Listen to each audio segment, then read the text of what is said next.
Okay.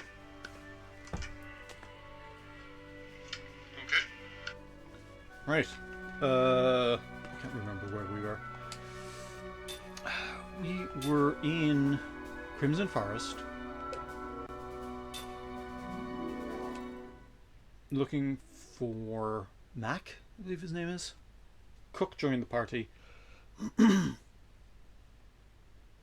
I had bought some MP stuff. I found a thing that lets me, this thing restores my health.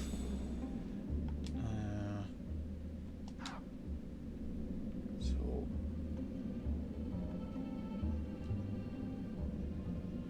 there's nothing else I really need to do here. Oh yeah, no, I walked in here and a cutscene started to play. And I stopped. Because I had something else I needed to do.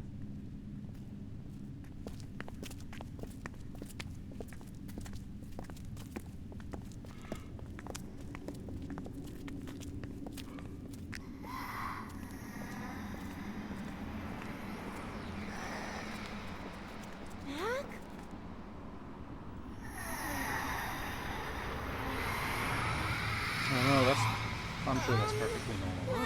Wow. Puberty's weird. Yeah. Now I understand why it's a cursed forest.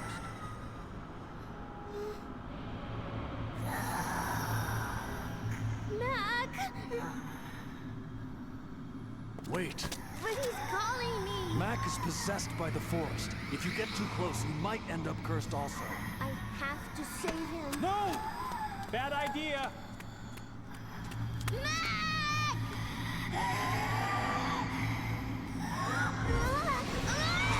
Oh!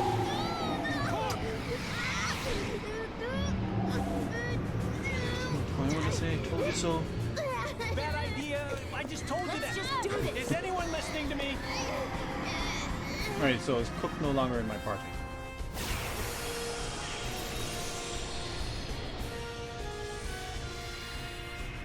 You want a piece of me?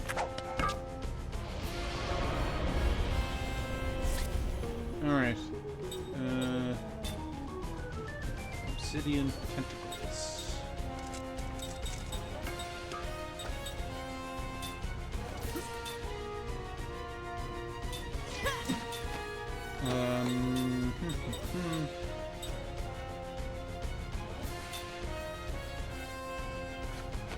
So I don't know if it's going to do physical or magical damage.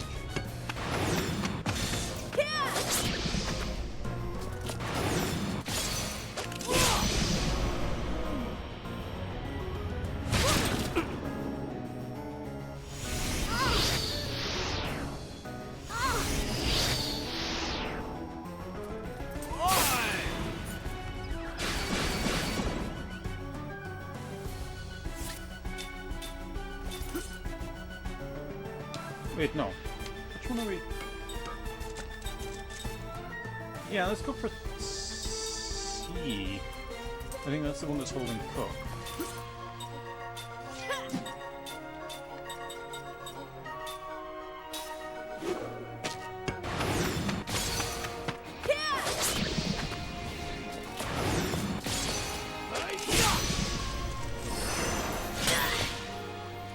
Come on, this route.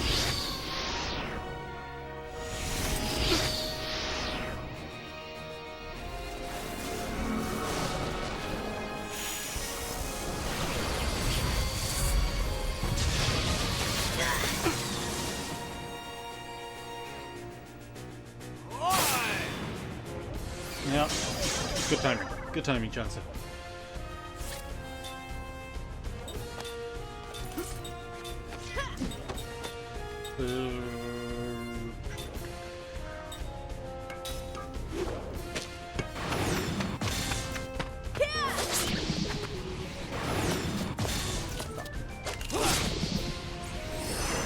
Wow. Perfect really makes a difference.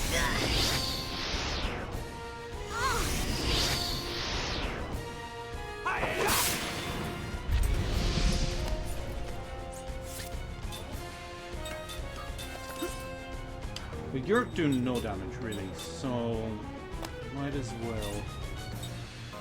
Actually, no. Let's stick you on healing people. And you can actually do prison, just to...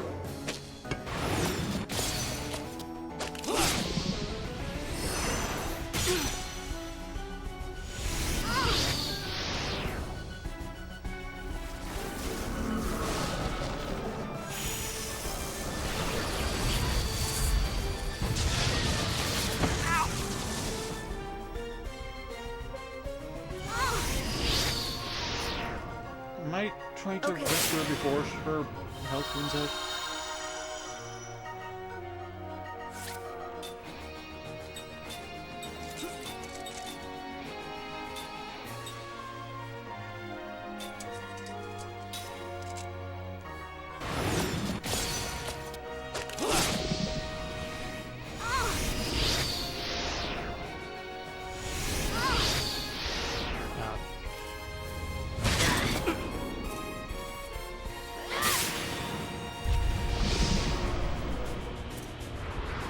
Oh, there we go.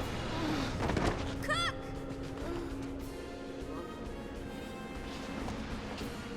Now, will you come back? Stop!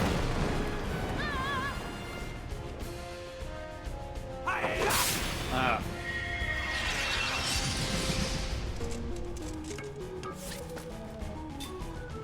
Okay. B. Flare. B. Skill that. No, I'm not going to bother with that. Flare. B.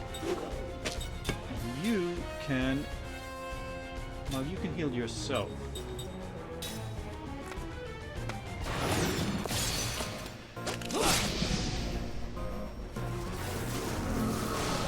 No, Cook didn't guess.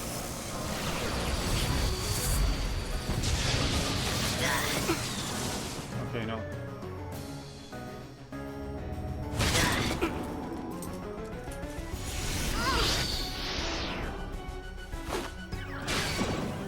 Yeah, you need to heal yourself.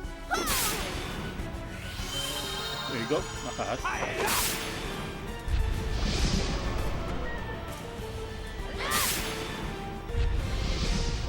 69. Magic. Type is magic. Elemental is none. So...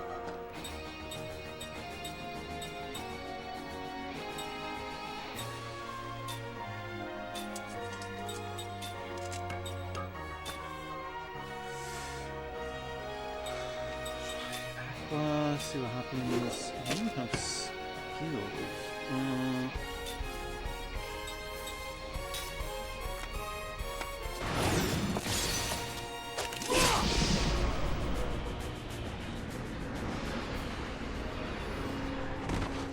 No, that can't be it.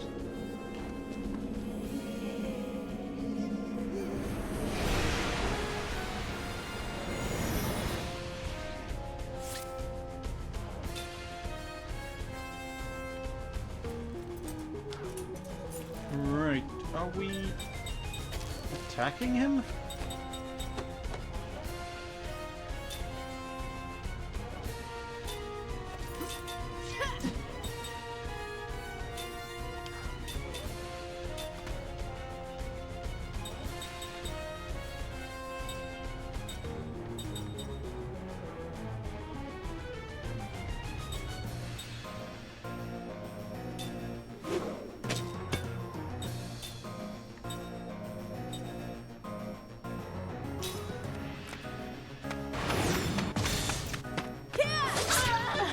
Mac's in the way. If we attack, we're gonna hurt him. There's nothing he can do. The forest is controlling him. But we've got to get around him somehow. I wonder if there's a way to neutralize him without hurting him. Guy's nothing but trouble. How about knocking him out?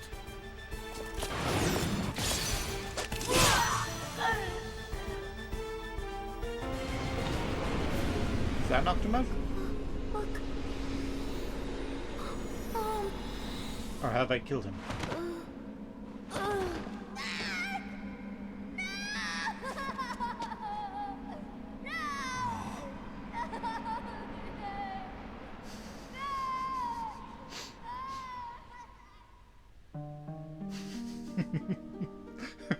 Whoops. Okay. That's not what you're meant to do, apparently. So how do you knock him? Oh, sleep. There's a sleep spell.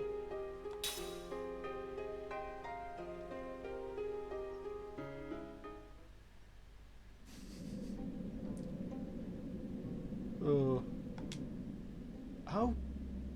Okay, 85, 88, and 95. If I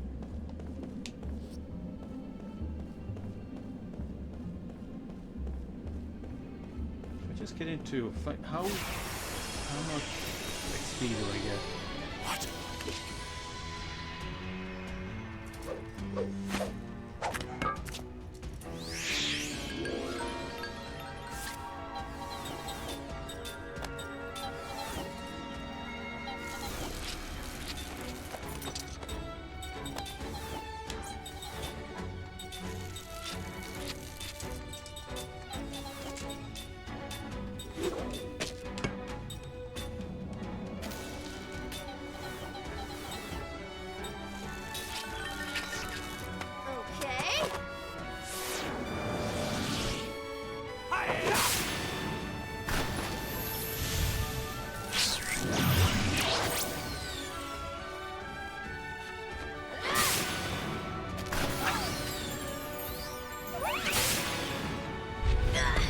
Doesn't do an awful lot of damage.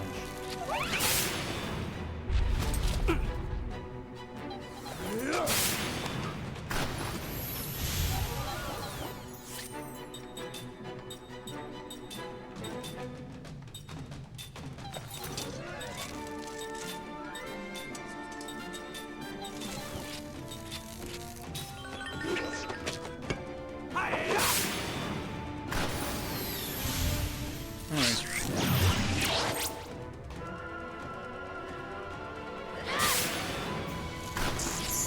Well, he's not weak to water.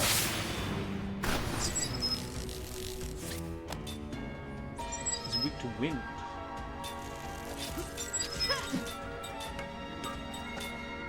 Oh, no, he's weak. He is wind. He's weak to ground.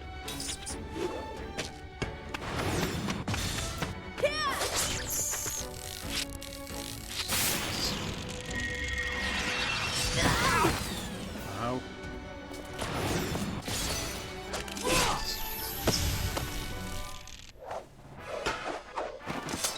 That was close.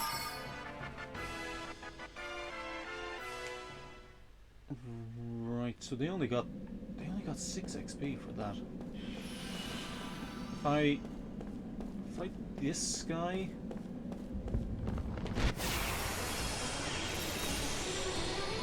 Let's take him now. so these guys are ground, so they should be. Yeah, they should be weak to air.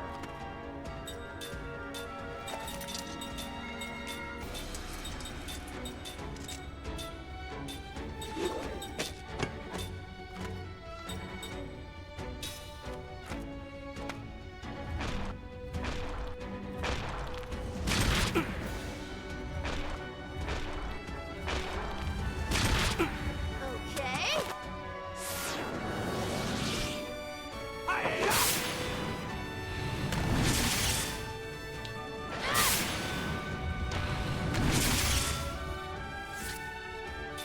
Why is he taking so long for him to cast it? Oh, did he get... Is it a response to him taking physical damage? Did it slow him down?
Uh,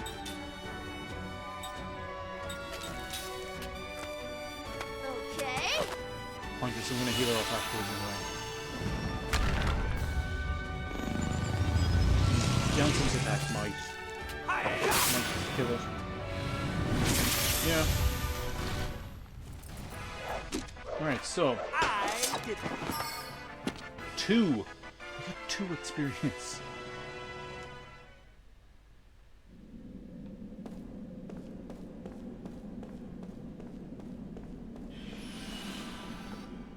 Okay, let's have a look at what they have equipped.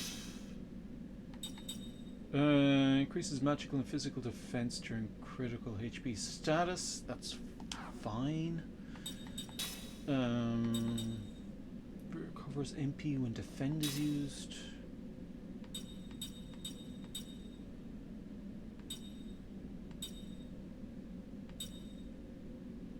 Increases MP.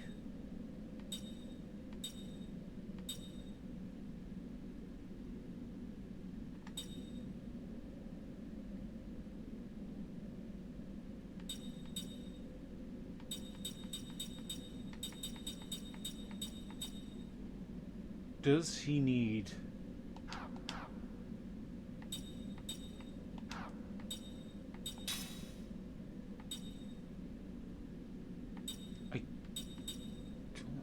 I don't know that he needs that.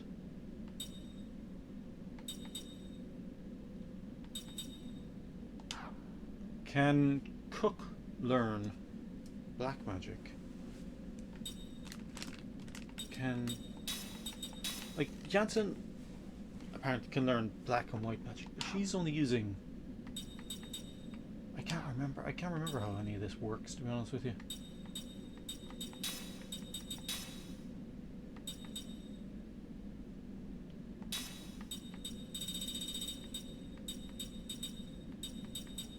Okay, what can he learn? Increase max MP. Flick by MP to 0.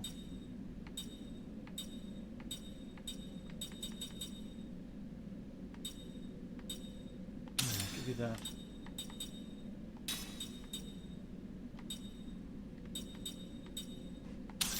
Give you that.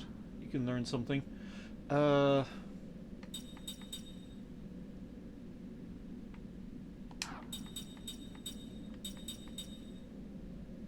So, can Cook learn black magic as well as white magic? It seems weird. Unless can she learn higher levels of white magic than Jansen? Is Jansen only able to learn like up to a certain level?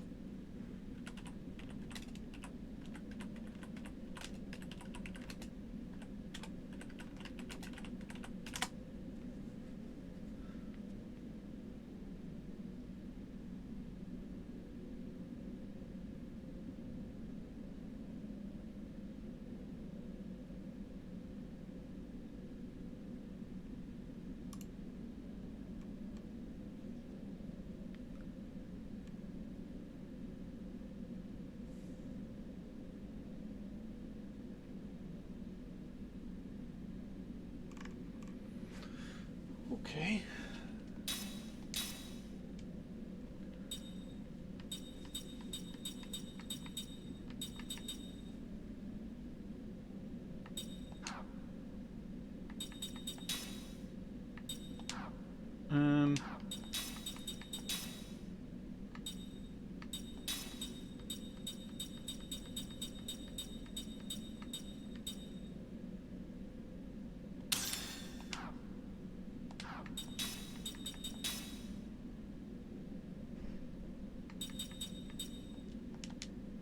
How does she learn a skill?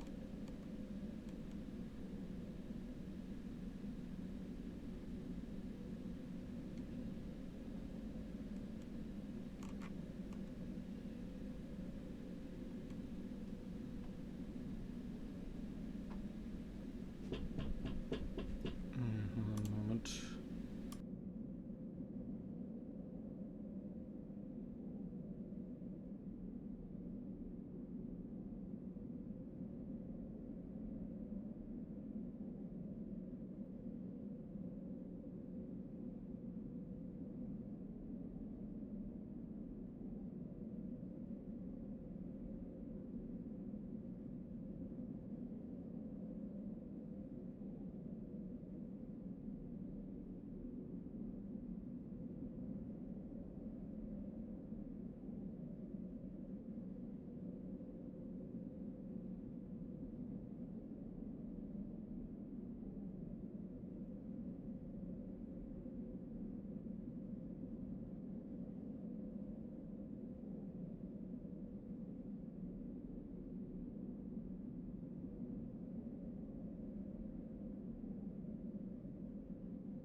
do I get Cook to learn black magic? She can't learn it, but you can have the equip a level.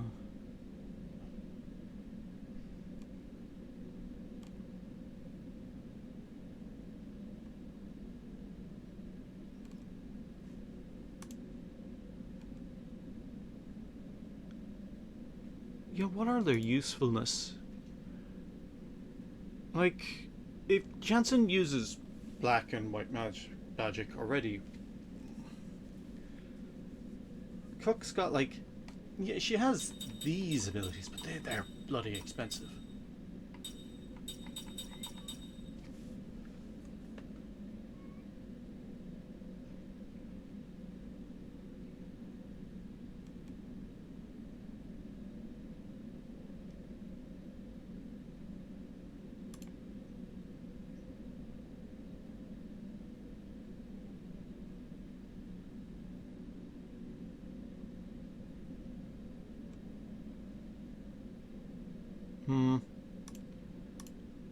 Not much to be said about them. Alright, okay, if she equips the one that lets her use level 2 up to level 2. Okay, so that's better. It's not level 2 black and white magic, it's up to level 2.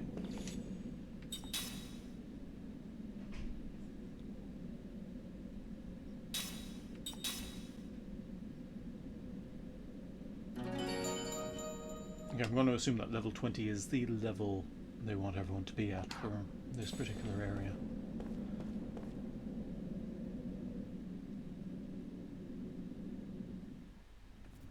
What is Kaim wearing on his head? What have I equipped on him?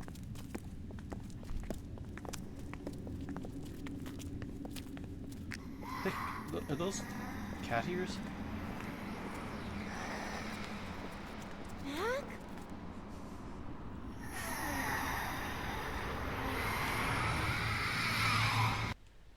Yeah, let's skip. We've seen this. I was gonna...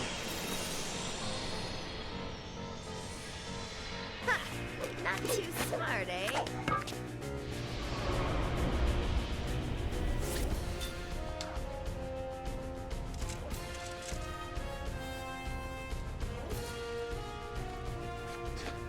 Okay, they look like cat ears. C. You can use prism.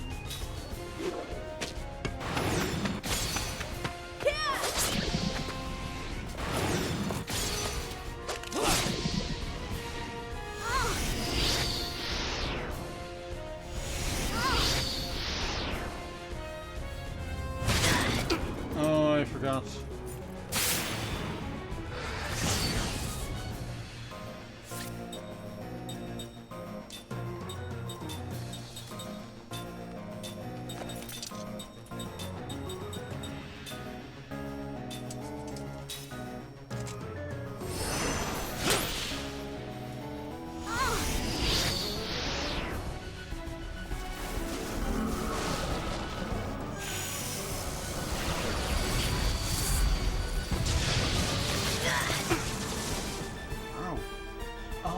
That's the thing, he's equipped that sometimes reduces magic damage to 0.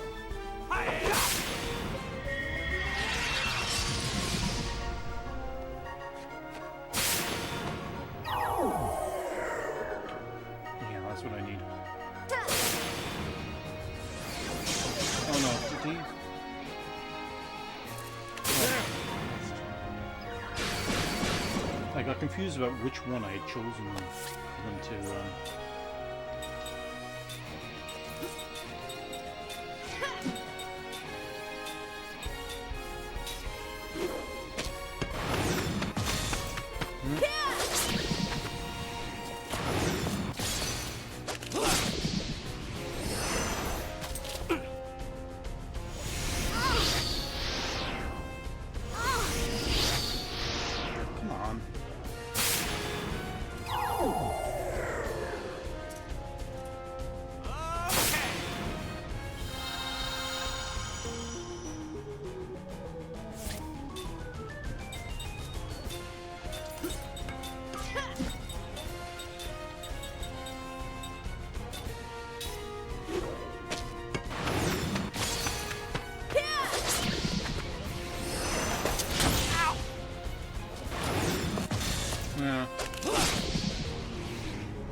think they might have pushed.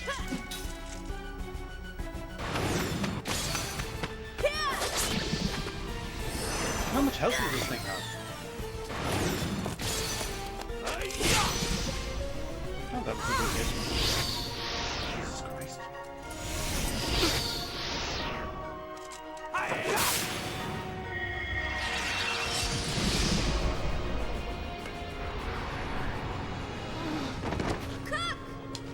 Right, I'm gonna have to heal her up now.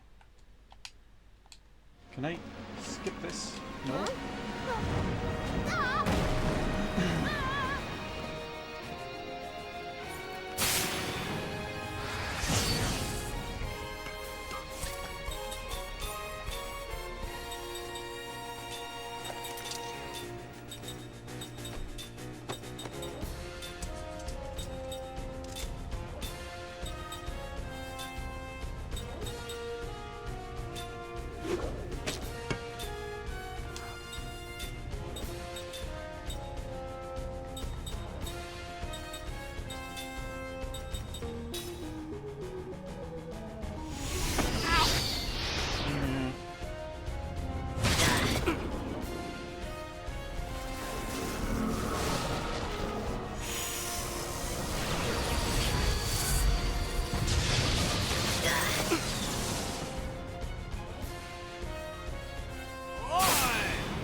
She's already, I think she already have, no, she doesn't have shielding barricade up because it changed up the thing she was wearing.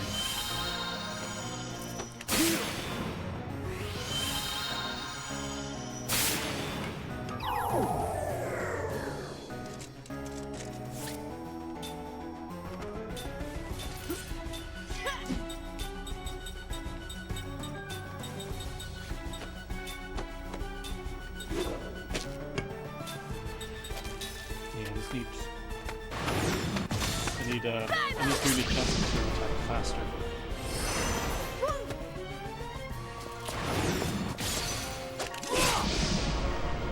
Really?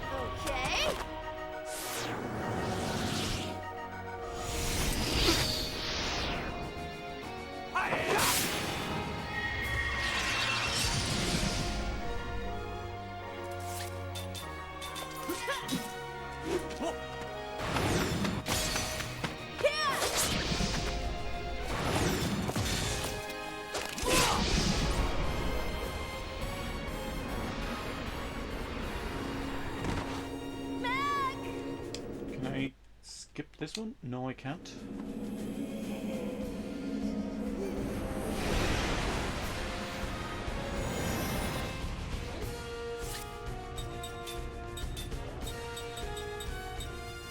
Yeah, I don't have enough.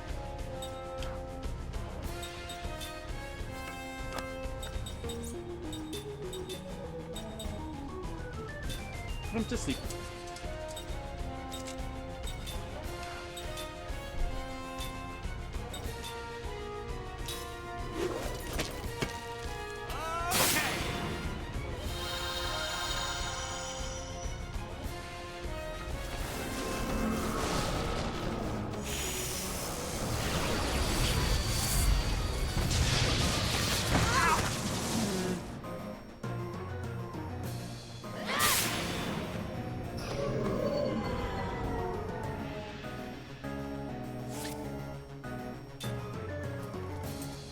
So that did not work.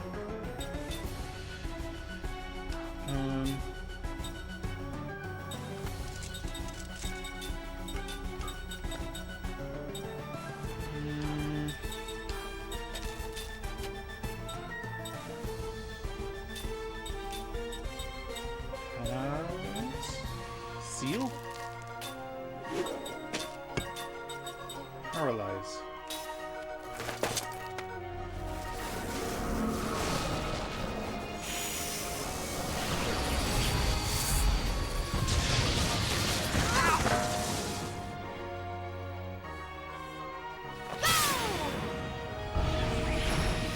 No, that didn't do anything.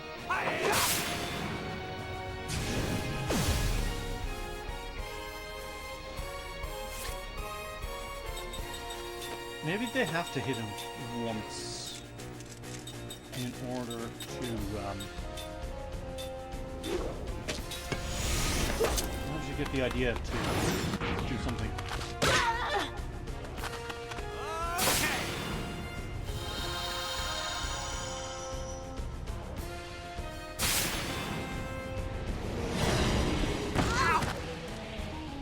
This is not going terribly well.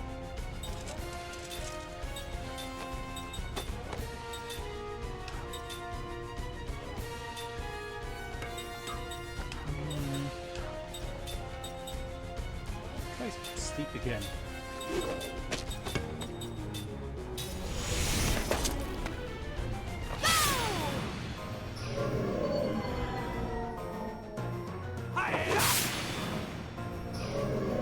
Oh, is he gone?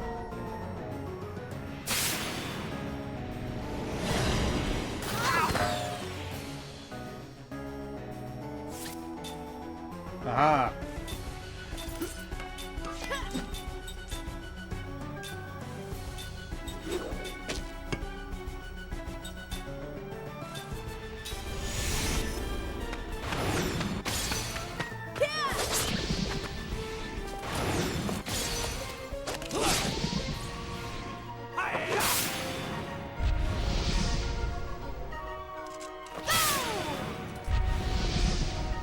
Jansen is out of MP now, which is not great.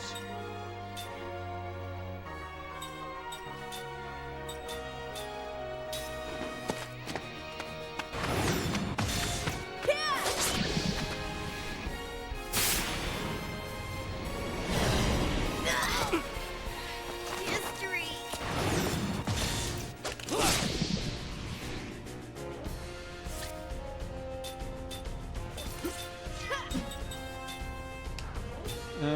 What?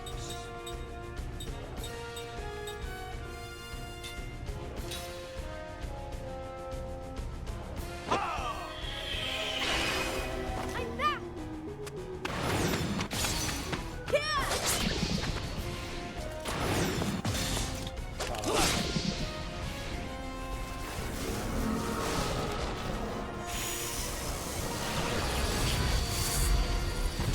Well, yeah. History.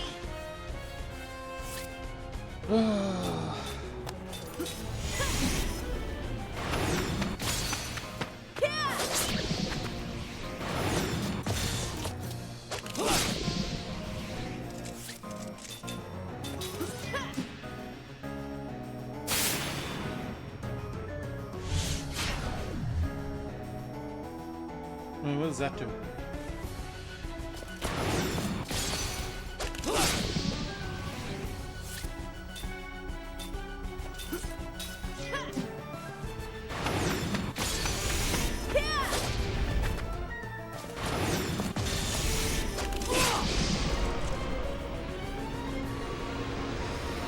I wanted Jansen and Cook to be awake so that they get experience.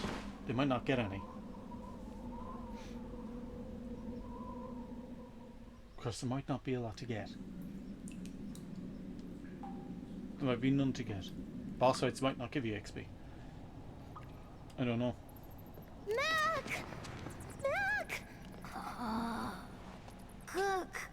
Oh, you dummy! That's what he deserves. Sorry. Don't you know how sad it would have made Mom if you died? Yeah, I know. Why'd you go alone? How come you didn't tell me? Because, Cook, you're always so cranky when someone wakes you up. Well, sorry, but still. I wanted to show Mom those flowers.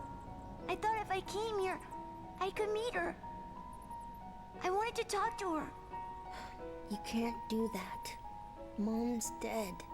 You won't ever see her again.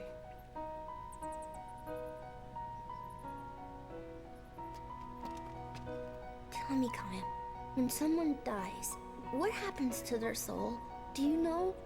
You lived a long Do you time. want to ask the guy wearing the cat Haven't you ears? ever seen anything? No. It's so out of place. When people die, they just go away. If there's any place a soul would go, it's in your memories. People you remember are with you forever. Lyrum will continue to live on in our memories. And that's a good thing, right? Yeah. Let's return these flowers to where they belong. Oh, man, what is it this time? I don't know. It feels different than the spirit that attacked Mac. Well, not to me. The other one felt evil. This is different. It's warm, tender. It's almost tranquil. Okay. You two get back! Mac, come here.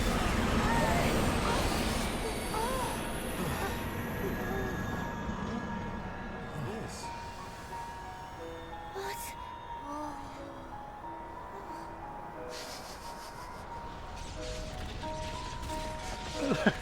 You're like being buffeted by these crazy strong winds that are blowing you around the place. Oh, it's so tranquil. Yeah, that's what it looks like. Flowers. What is this?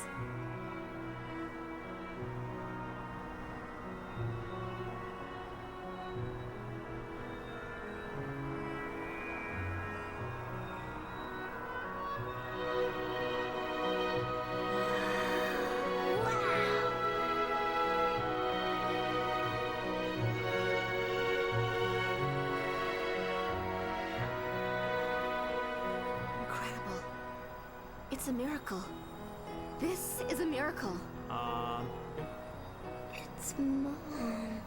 Yeah, Mom's here. I know she's here. She heard us. She felt us. Mom, look. We're doing fine, Mom. Yeah, Mom, you ran into a haunted I'm forest by gonna go yourself. find Grandma. I'm gonna grow strong like Kine. That's a shot. It's warm.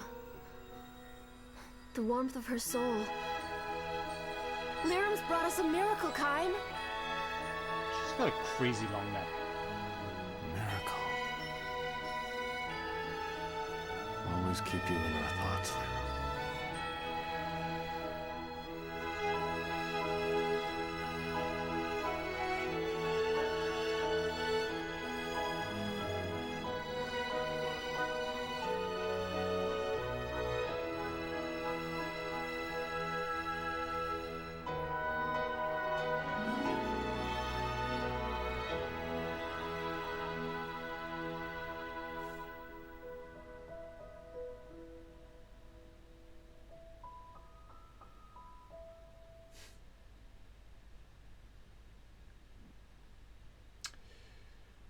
Yes.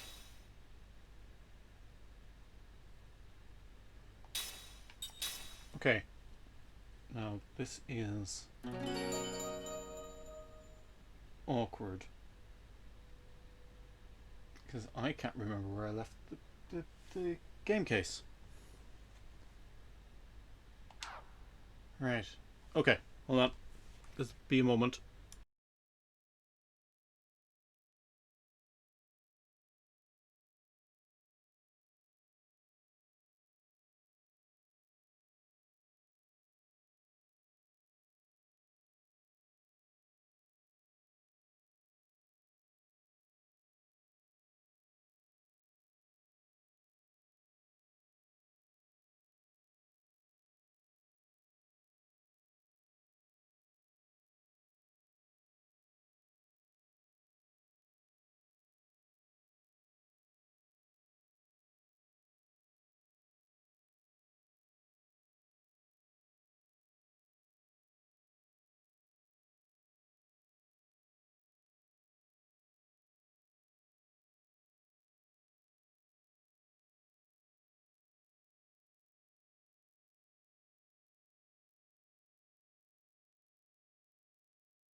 Man, I forgot that having to change discs was a thing. Alright.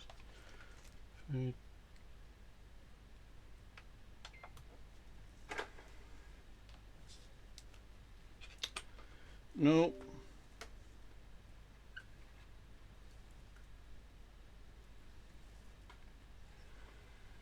Oh wait, no. Do I need to change discs? Hold on a second. Hold on, let me just check.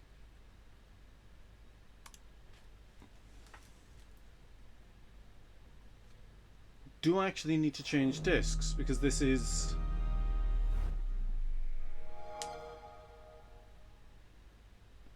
Because this is a 360 game being played on Xbox One. It would have downloaded it. Oh no, it won't need to change discs, will it?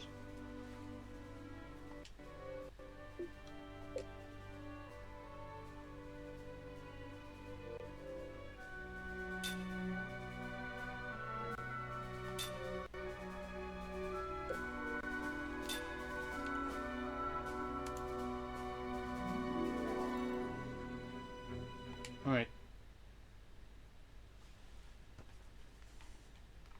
Did I get all worked up over nothing?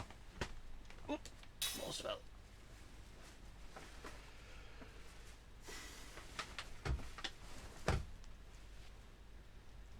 Might not require this at all.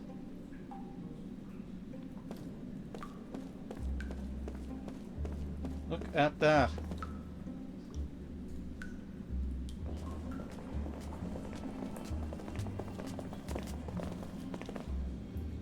Cook, I feel kind of weird. Mac, are you getting all strange again? You'll be okay, Mac. Calm down. Your power won't do bad things anymore. What? You know about this? It's weird. This strange power is moving inside of me. That's the magic of the Eastern Tribe. Don't worry about it. The Eastern Tribe coexists with the forest. They both respect and fear it. They revere and live so closely with the forest that they gain special powers from it. Isn't the Eastern Tribe the people who started the war 500 years ago? But why me? You were possessed by the Crimson Forest, which still holds the remnants of the Eastern Tribe's spirit. Because of that, the power of the Eastern Tribe now resides within you, Mac. Jesus Christ, they just pulled this from somewhere. Ooh, seems like a mixed blessing to me. That's not true. I'm sure it'll come in handy. You should be thankful, Mac. Good for you, Mac. I wish I could get it. You don't suppose the Crimson Forest would possess me too, would it?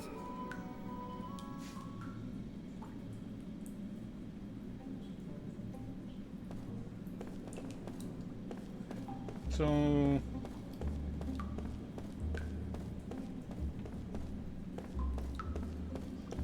Oh no, okay, I see where we are.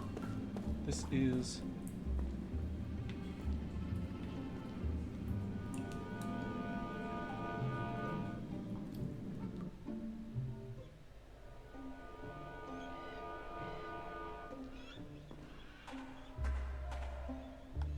How are we doing for health and everything? Okay, everyone's full. So, there are a couple of things around here. This doesn't do anything yet.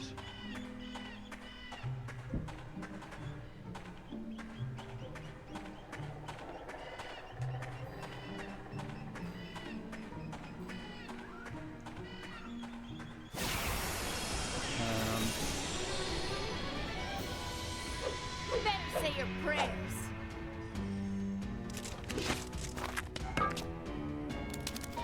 Yeah. Do we want Mac in the front row?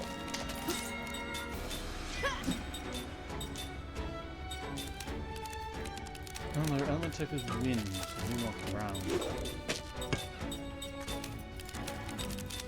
And he has spirit magic, which is shadow. Increases the physical attack power, magic attack, time. Wakes one member from sleep.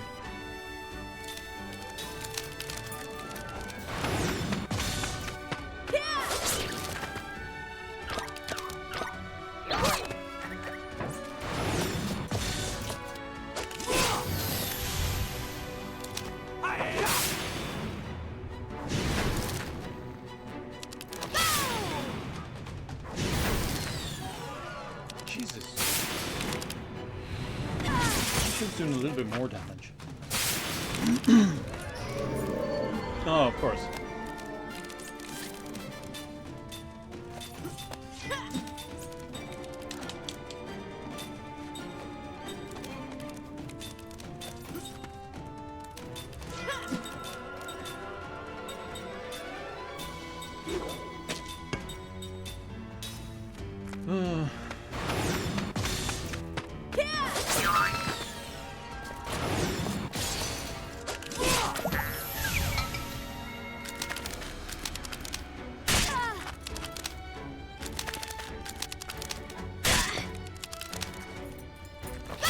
Did he lose his casting?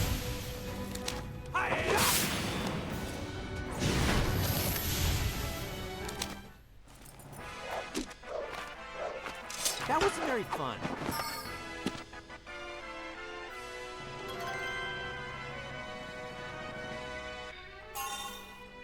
Mac learned counter. Okay. I need to equip him with some stuff. Yeah.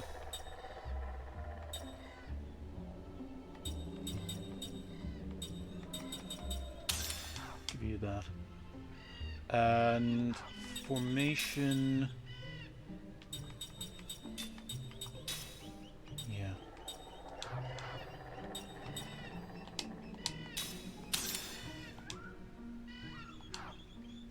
I don't need a magic caster in the front.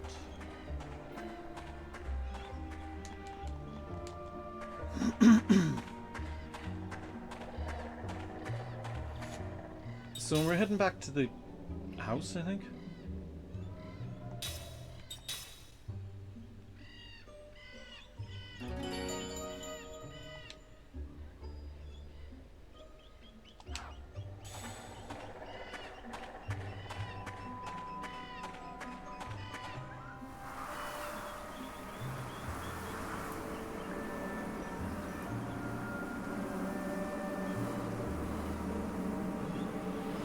Oh, is he gonna have another? Kime recalls a memory that was locked deep within his heart. A dream has been revealed.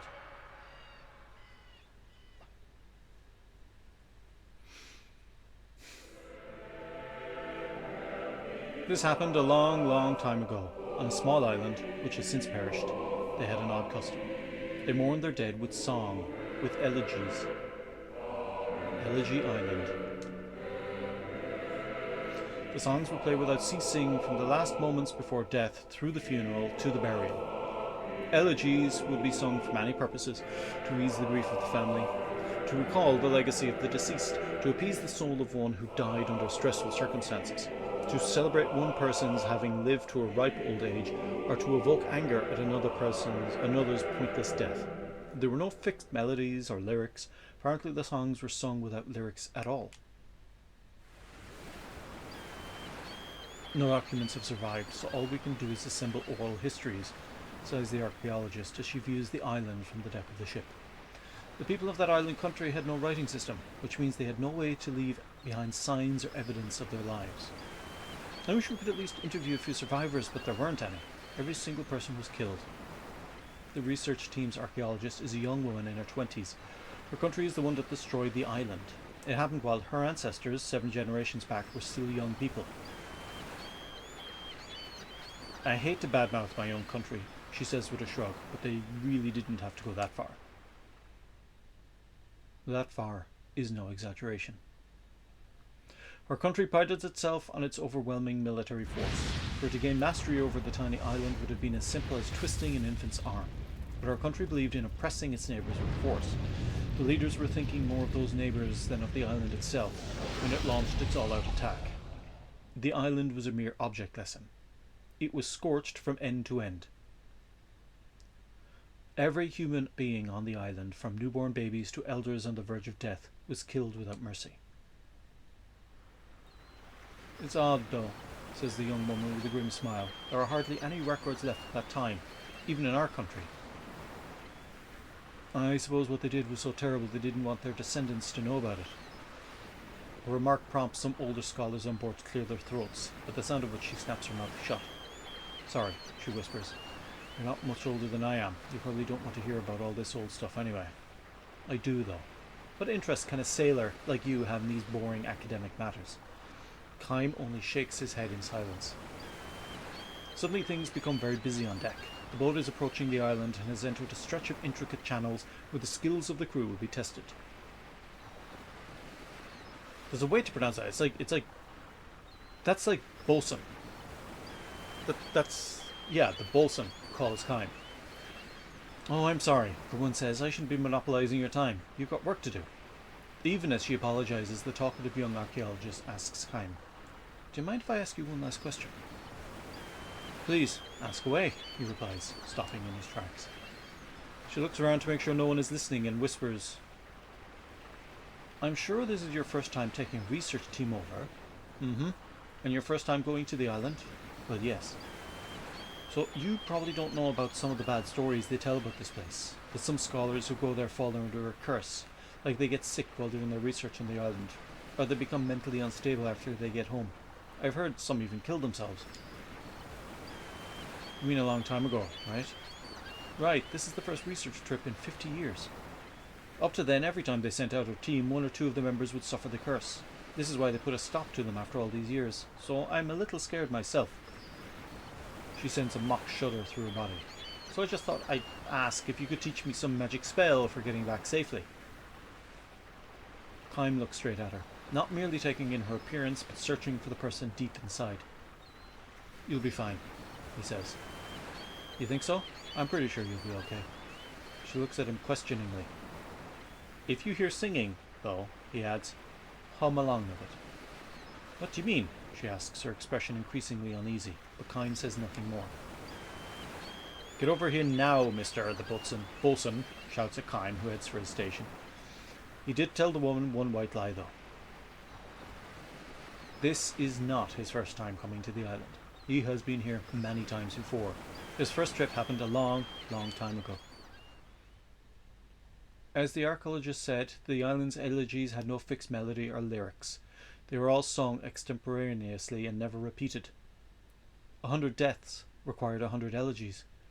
Nor did mourners agree in advance on the nature of their elegy before they started singing. At first, each would sing his or her own song, expressing his or her own feelings about the deceased.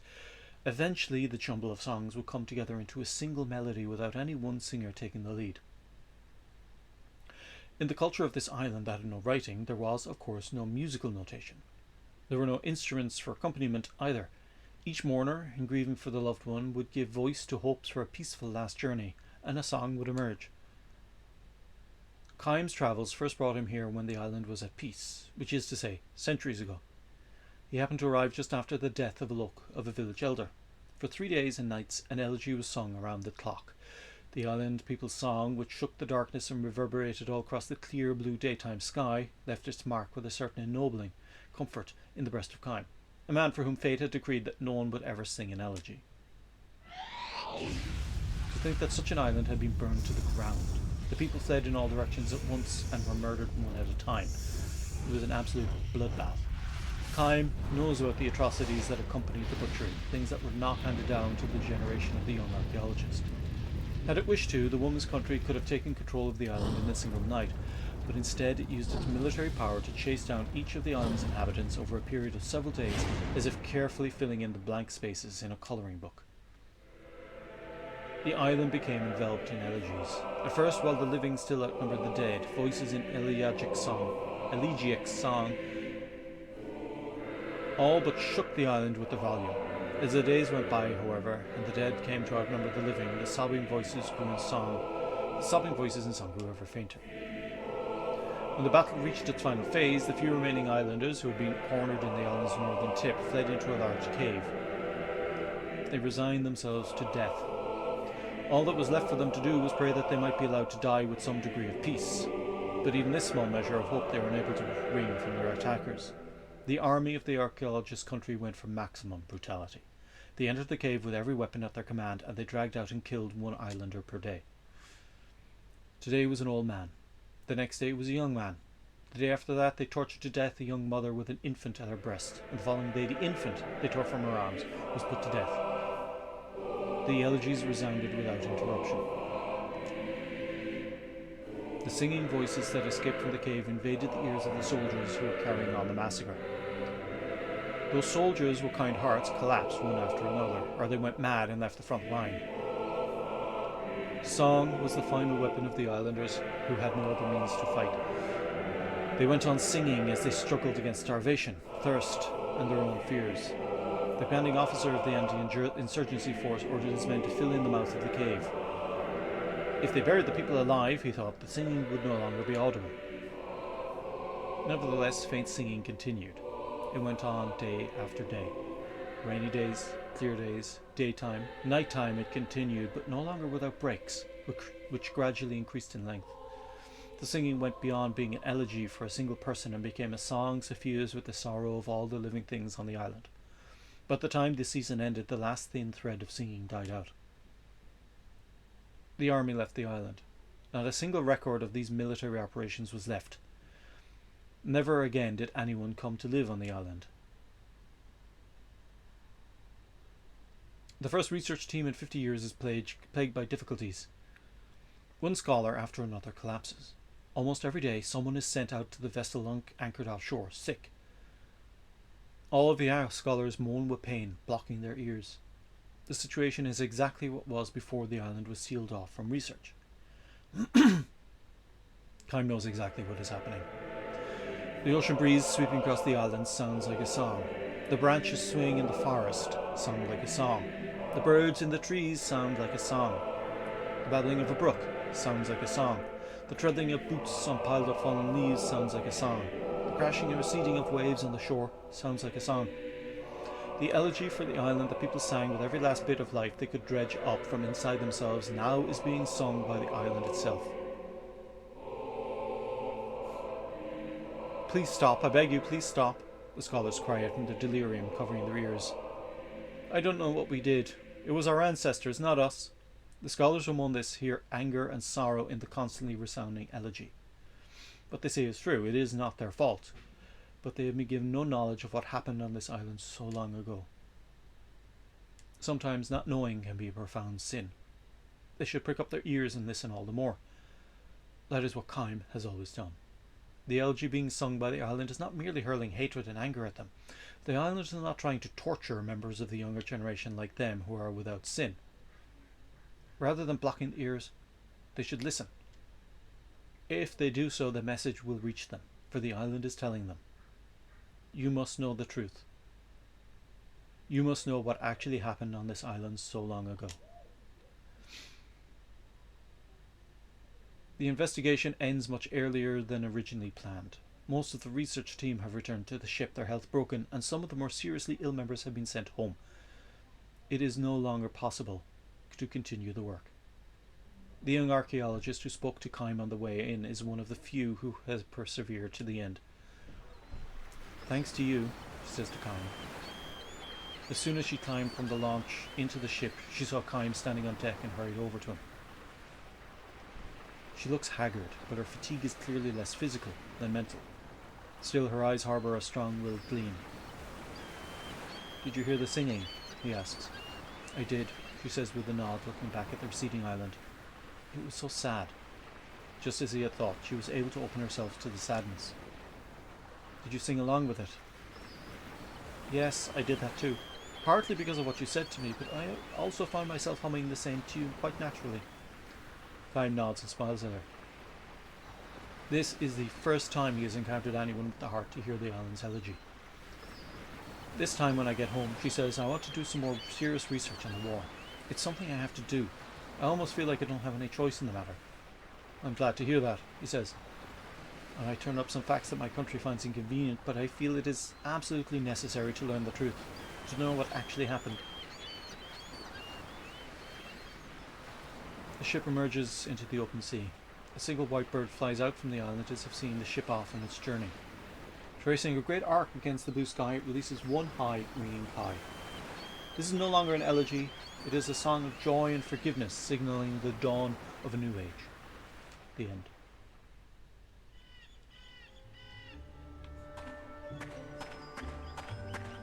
I like these stories.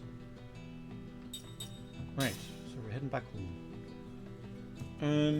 We came here for something. Are we heading back to the house, or?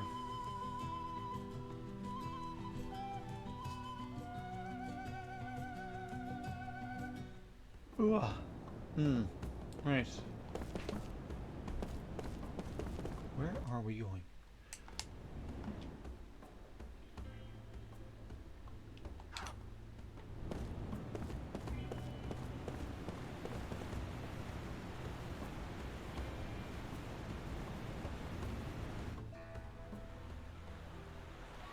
Beloved citizens of Ura, I am Tolton, son of the late King Cypher. Please heed my words. At this moment, our nation is Oh, if it isn't that little scamp from Ura. It's the council. I wonder what's going on. What would be so important that they'd have to broadcast it around the world? That on the Wall Highlands into such a tragedy. I am overwhelmed with shame at the number of people who died in that battle. Furthermore, I must inform the people that His Excellency, the Venerable Chairman Roxian, who has led the council since our nation became a republic, has passed away due to a sudden illness. His Excellency felt a terrible sense of responsibility. Do you understand any of this? There were a lot of words I heard in my history class. That to save Uri, the monarchy must be restored immediately. Therefore, in accordance with His Excellency's dying wish, I hereby declare that henceforth the Republic shall be abolished, and the Council shall be dissolved. Huh, Golden Boy sure taking a lot of initiative there. It's Gongora's plotting. The boss? I don't get it. They're trying to stop something, right? I, as the first in line to the throne, shall, with honor, bear the crown as 45th King of Ura. Also, Oh, 45. Oh, thanks for clearing it up. I thought you were 44. incumbent on the ruler of this nation, I shall appoint His Excellency Gongora, a sorcerer of vast experience, as my royal advisor and second in command. Well, it shall be a great honor to accept your Majesty's appointment. He sure knows how to ham it up. What? Did he just say royal advisor? He's kidding, right? It's nothing but government by regent. My beloved citizens, allow me to illustrate one of the reasons that I reached this difficult decision. It's me! Look it! They must be planning to invade Ura. Is that my voice? What is this? How should I know? As you can see, it has been refitted with weapons. Do you understand what this means? Numara, like Kent before it, is baring its aggressive fangs at our country.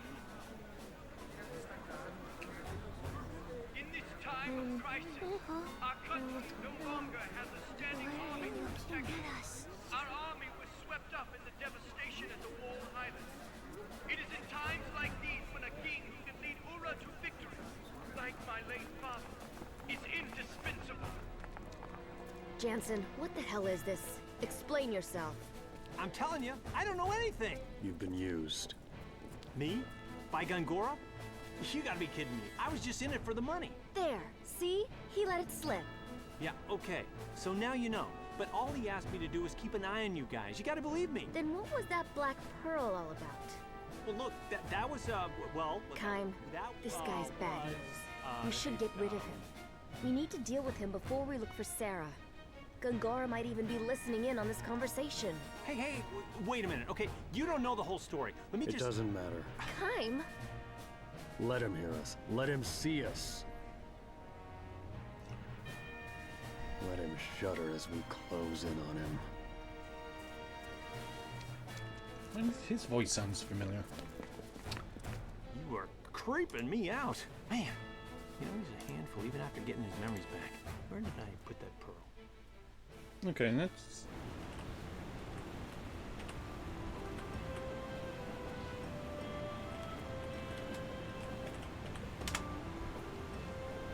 I want to see... Kime is voiced by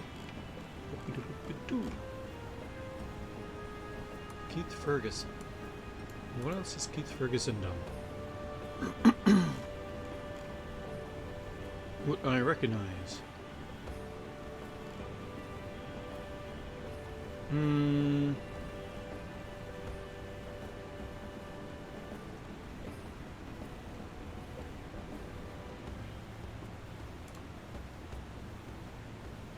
Alright, okay.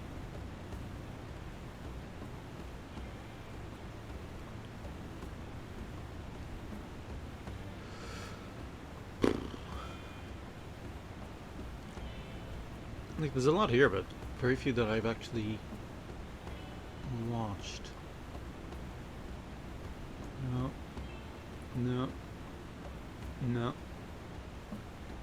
Like, yeah, like Overwatch 2, I don't.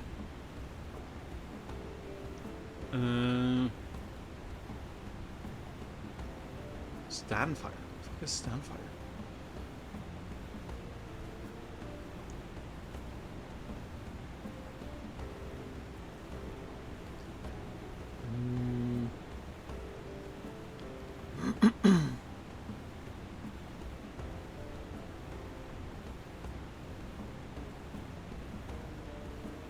Like a lot of stuff.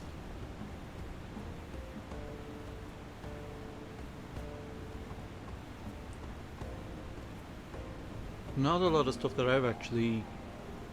Vader, Immortal, We Bare Bears. I never really watched We Bare Bears. Marvel, Ultimate Alliance 3, Rage 2. I played Rage 2. I don't really remember much. I don't remember what that one was about.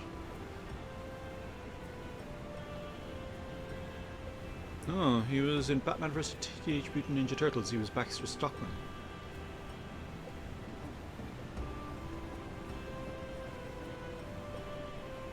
He was Colonel Candycorn in Adventure Time, Dr. Donut, and a couple of others.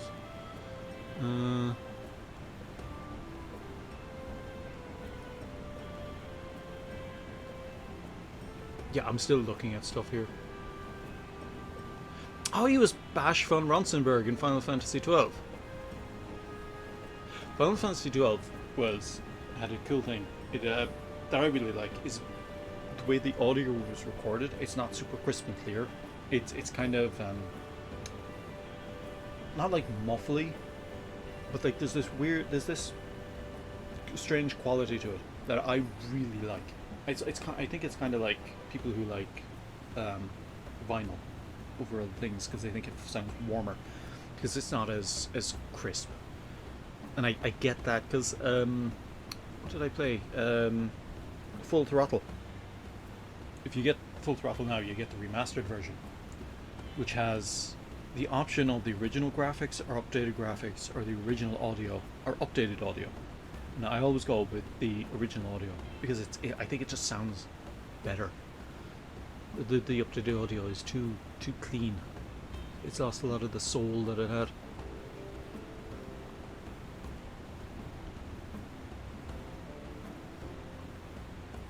God, what is Star Trek: The Old Republic?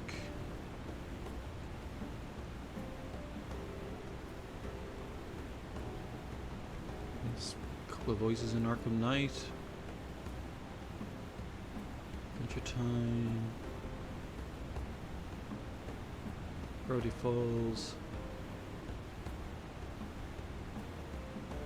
He was Han Solo in the Lego movie. I don't remember Han Solo in that.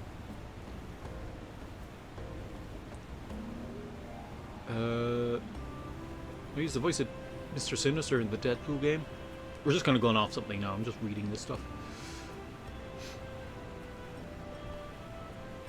As I thought I saw something there.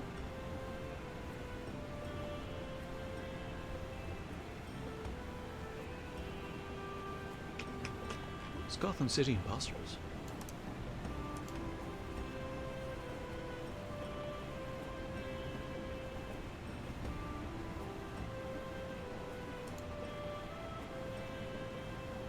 Oh yeah, I remember that. God, yeah, jeez, that was a while ago.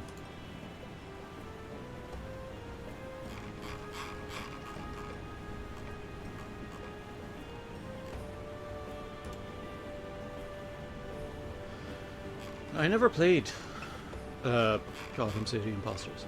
I remember it. I never really got into multiplayer games. It wasn't really a thing. I didn't have, well, one, I didn't have a network connection that would really allow me to play it. But, Wait, did Batman Year One come out in 2011?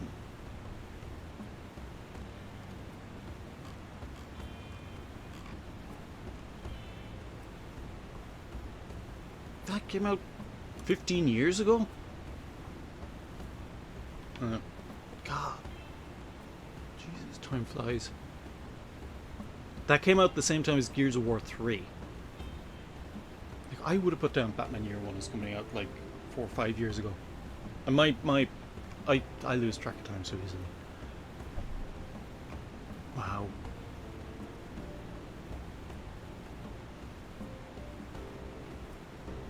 That's upsetting to me. I don't like that. I don't like that. No, I don't like that. I don't like hearing that something that's like that came out so long ago. God. Foster's Home for Imaginary Friends only had 5 seasons, and he was the voice of Blue Regard Q Kazoo. That's what I was looking for. Wow. Okay, where are we going? What is this?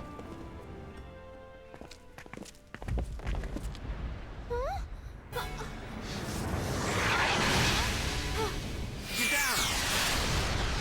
Wow.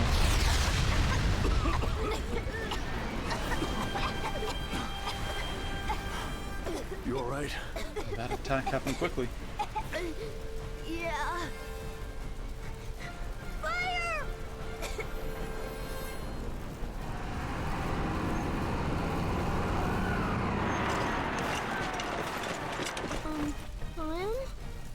This is no ordinary attack, is it? What's an ordinary attack? Cook, Mac, now's the chance for you to slip into the smoke and run. What? No way. Move! If you stay here, you'll be in our way. That's not true. We're in this together. Let's go. Look. Don't worry, we'll be fine. I say we surprise him by running away. You. Shut up. What? Climb. See you later.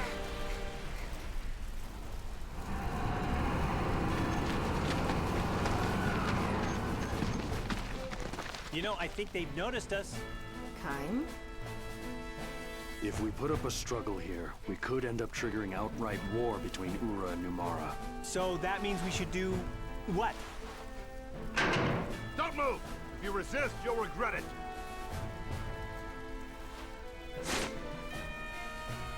So we let ourselves get caught. That's brilliant. We should let them know fighting won't solve anything. Then we'll need the power of the Queen. Power of the Queen. Good idea. You know, me and the Queen are tight. Yeah, we go way back. No problem. Yeah, right. You're wise to surrender, spies.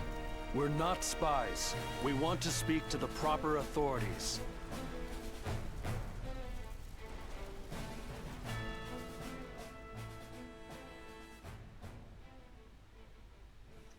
Do they use a tank to arrest them?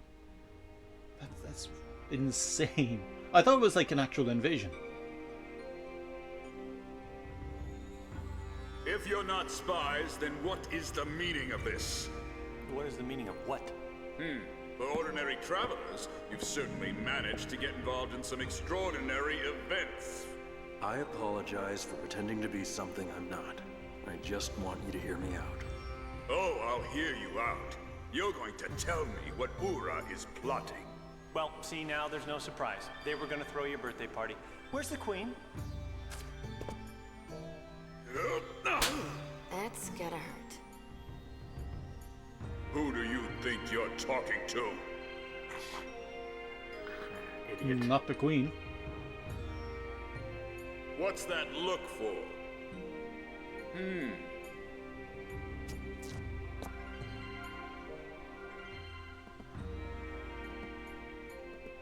This fellow senses something unusual in your eyes. What? Huh? Well then, let's expose those eyes for what they really are. Our country's sorcerers have some impressive powers themselves. I am flattered, General. Do it. Yes, sir.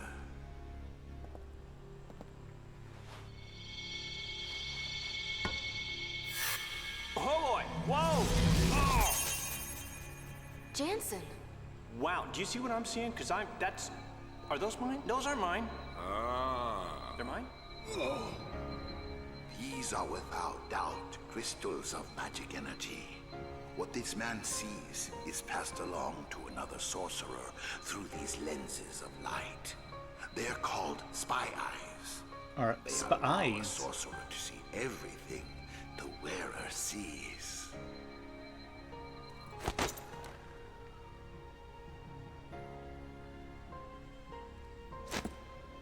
Awfully elaborate stunt to pull. Even for a spy. Hey, you know, I am not that smart. I mean, I'm not saying I'm dumb. I didn't know. Excuse me, General, but this man is most likely telling the truth. What? The person in which spy eyes are implanted would not be aware of them. I could tell that much when I remove them. This is high-level magic, far beyond the capabilities of someone such as myself. Even with your power, you could not do it? As you say, sir. Ah, I can't believe he was just using me. Of all the times to figure that out. I am gonna make that greedy, senile, flea-infested bastard pay. Huh, you won't have time for that, spies. Kill them. Aw. Well, all right then. Just when we were Just getting no along. getting through to that guy. We don't have much of a choice.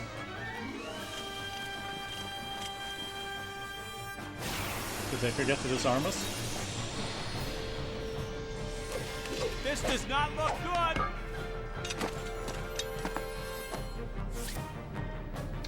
Okay. He doesn't have any skills.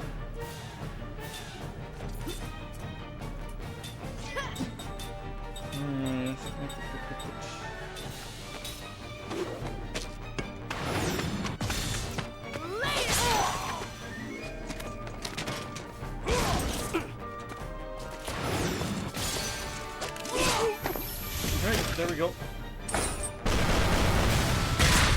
God, they do so much damage.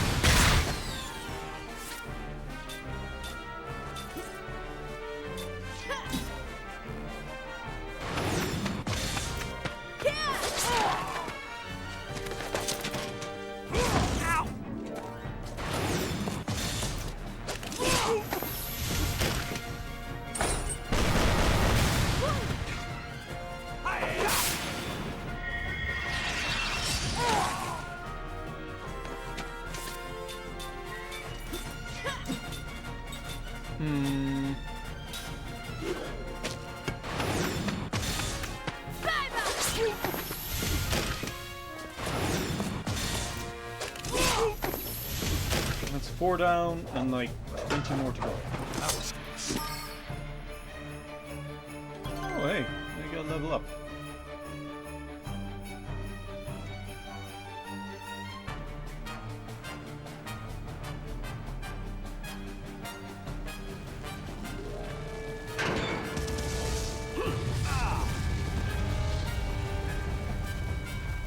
You're only up against 3 people! What are you doing? It's a good question. What's happening? Can't see!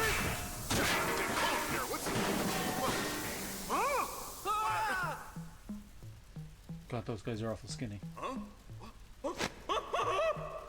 Are those your moms? My, oh my.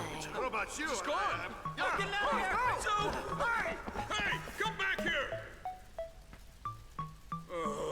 Who did this? Sorry to keep you waiting. Mac? hey, where'd you guys come from? It was fun coming up here. We ended up sneaking around like thieves. Yeah. You did great. Let's go. All right. All right. Not much of an army. What? Don't let them escape! Release the god beast!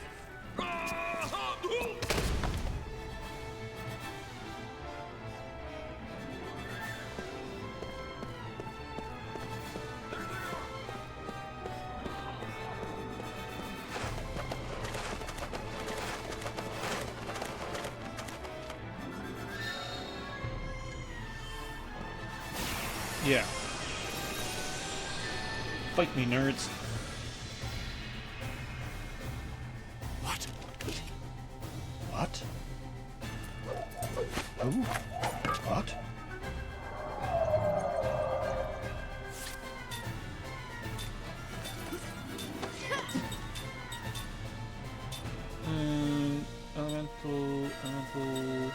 Elemental none.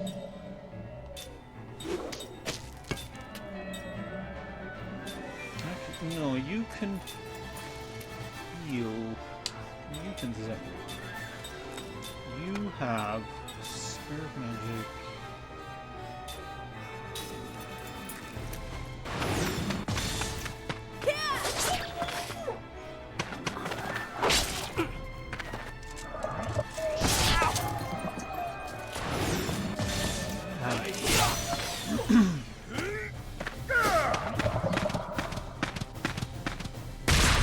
Wow.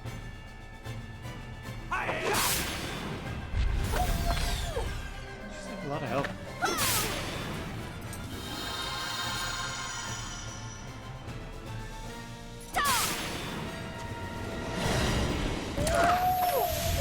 Well, at least one of them's down.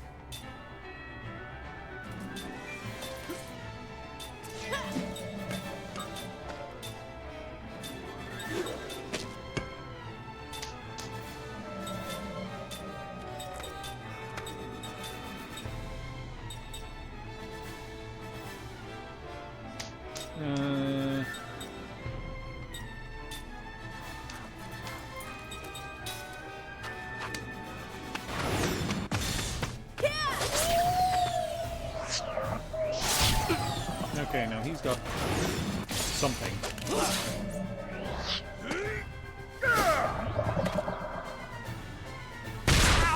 Jeez, that is a big hit.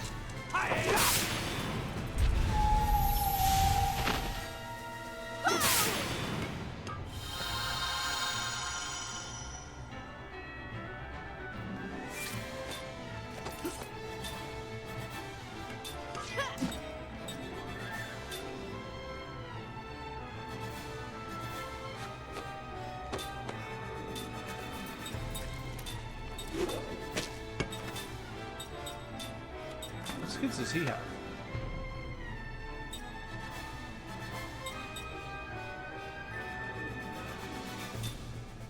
Okay, so he can actually restore.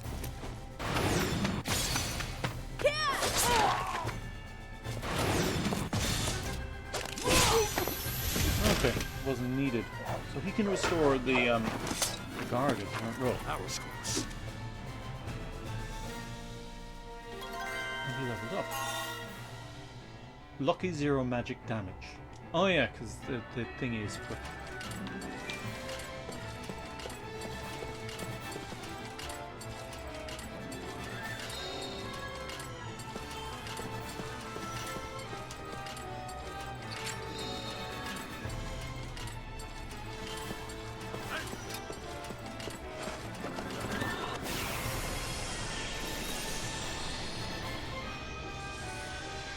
If it's a fight you want, you I'm got not it. juking the guard like that.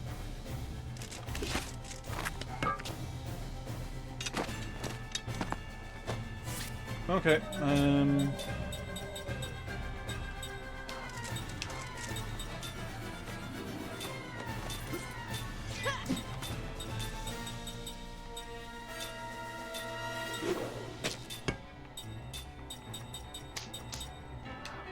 alright, you use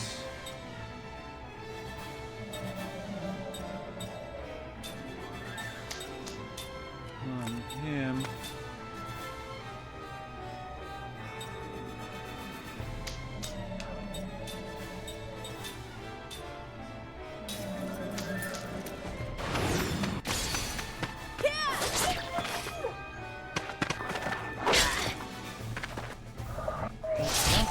have a lot of health. Okay. Don't attack chance. Okay.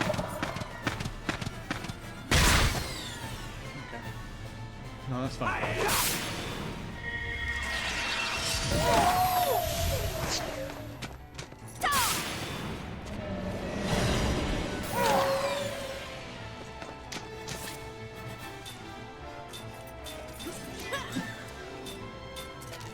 He needs to heal himself. No, he needs to heal everyone. A lot of damage. He doesn't know. Oh, is Zephyr must be a level 2 spell, isn't it?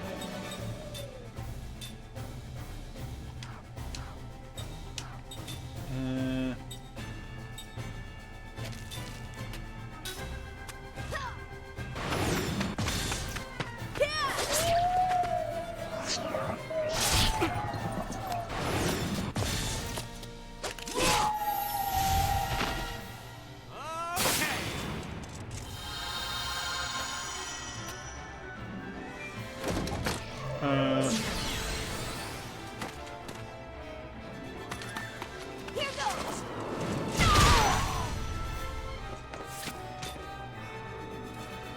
He's in the back.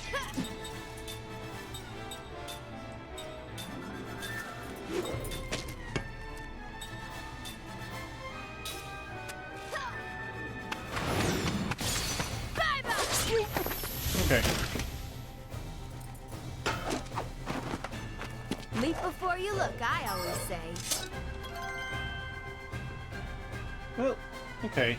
We're leveling up. That's great.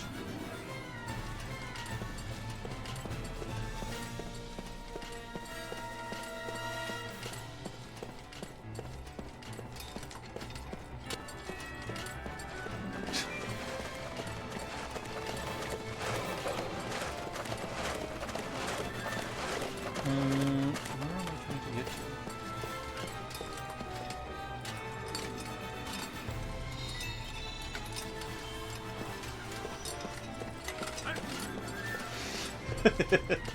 These guys suck.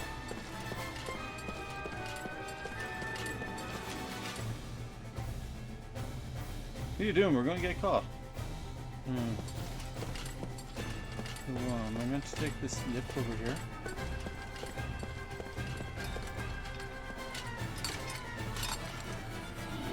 Take it down again?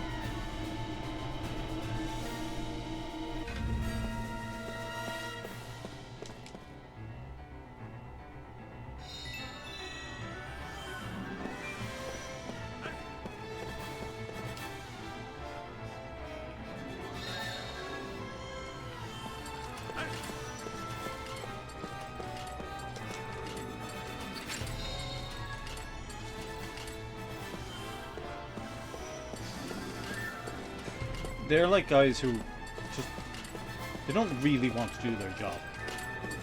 Very half-assed, half-hearted way in which that they're just gonna like, oh, I guess we have to rein them in.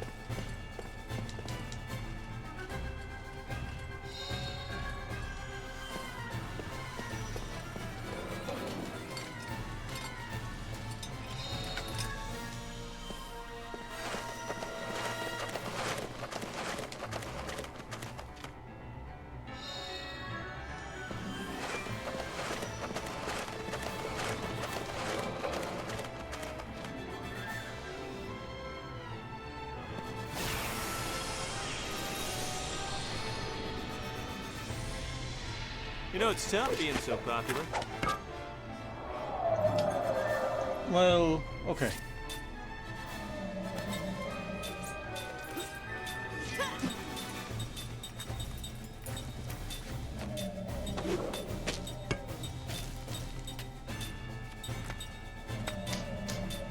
No, we use this one.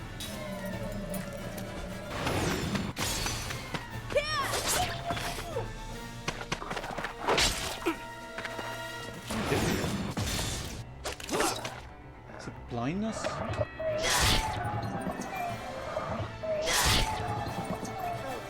was hit with, I'm going to assume is fusion, maybe?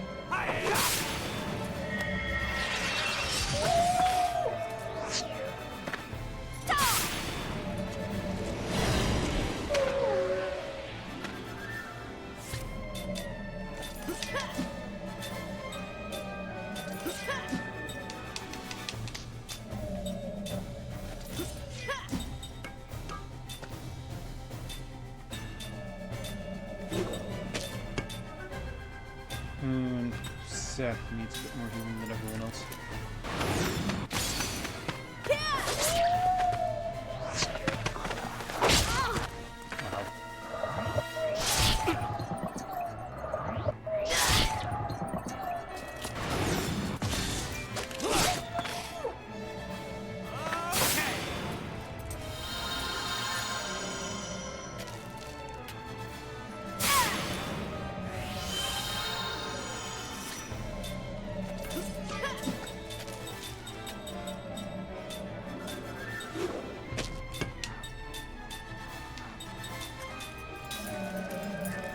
Okay, let's see.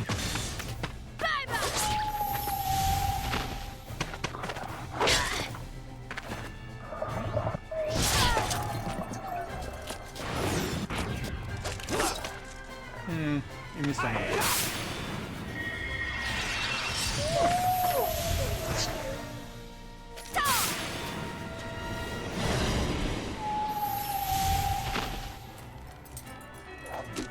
He might have leveled up again. I wonder if Mom would be proud of me. Almost. We almost leveled up.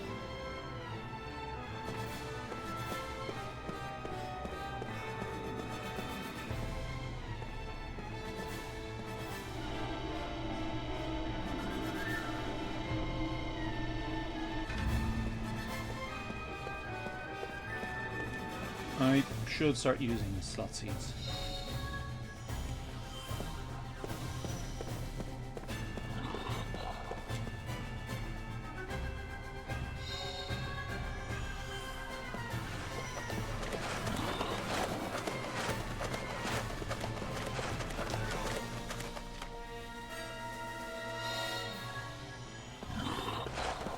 I'll come back to that one. Oh, I think that's the first one I bumped into. Looks like we got a good chance. Okay. That guy has to go.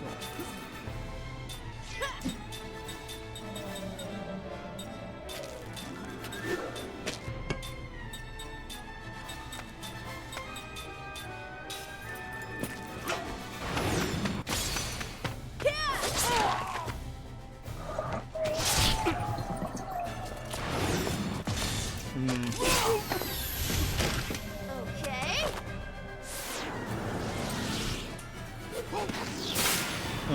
Barricade's not great.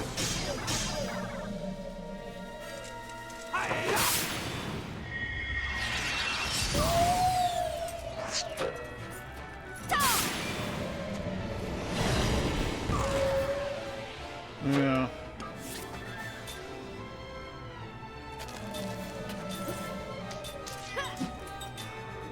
So you can just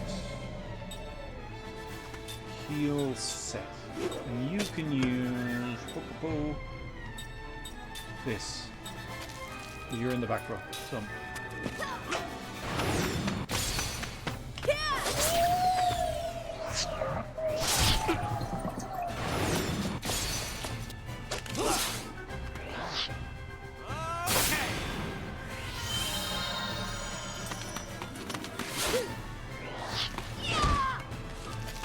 okay, good job.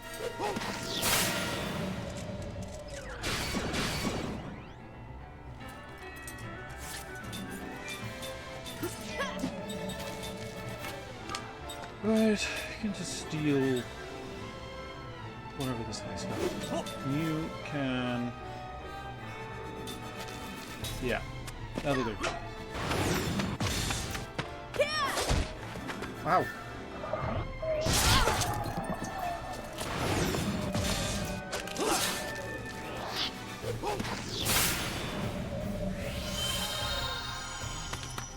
Here goes.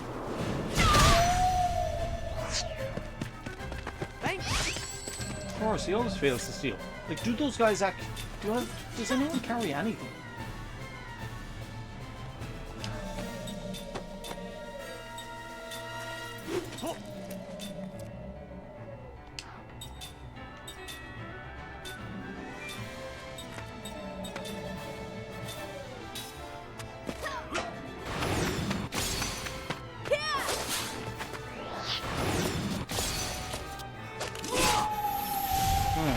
Fine.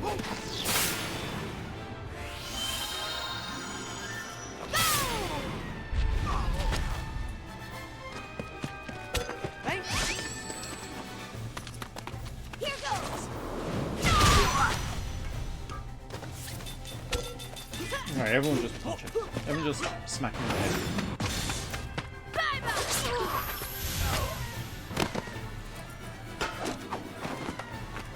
It's not in my nature to lose.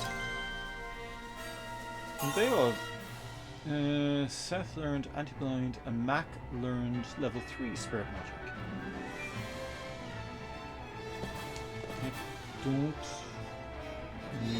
if I have any level 3 spirit magic.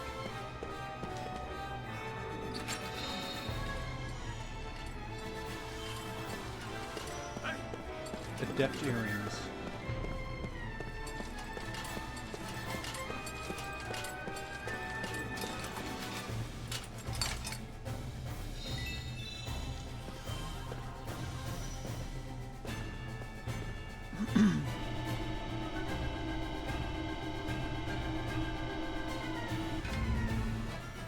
I don't think Ura is going to have a difficult time conquering this place. Ooh. Able to use the black and white magic up to level 3. I can learn that. You can...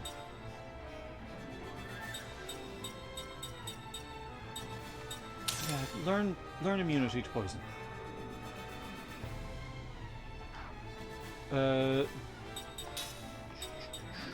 Level 3. Oh, I do have some level 3s. Speeder and slower.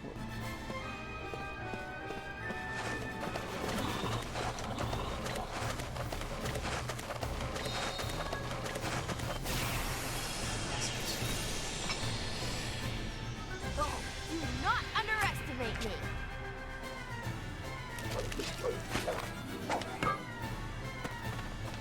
Oh. Butts. I need to get rid of this guy first, because if they use that order ability, ooh, that does a lot of damage.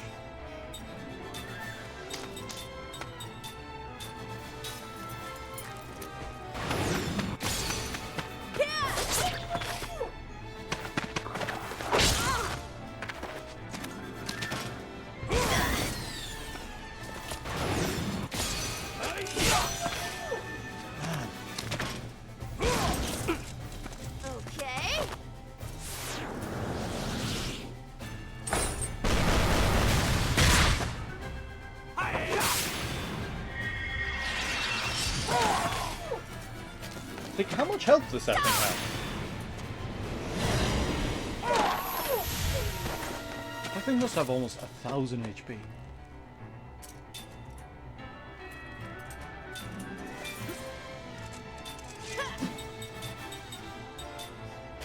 You're almost out of it.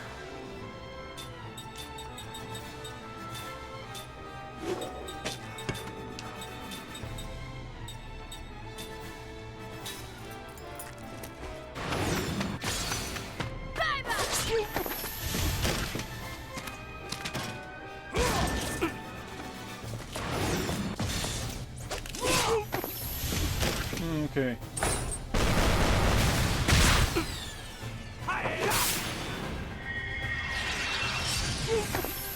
Okay, they don't have, for whatever reason, the soldiers don't have nearly as much health as the dogs do.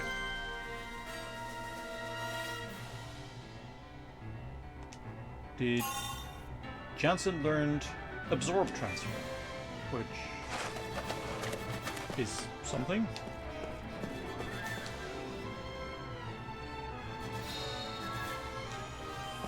Okay. Items. I have. You need a bit more mana back.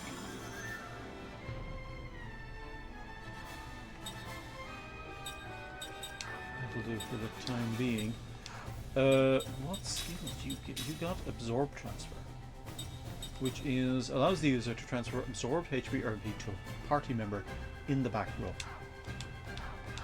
which is.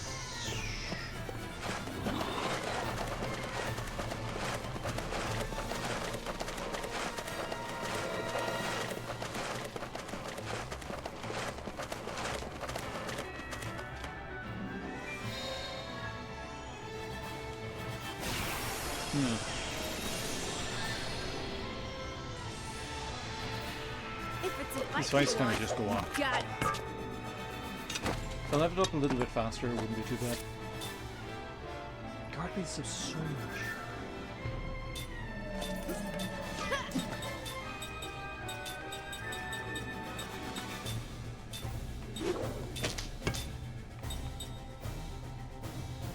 Cook is going to need to get something for. I have to restore some of her MP as well.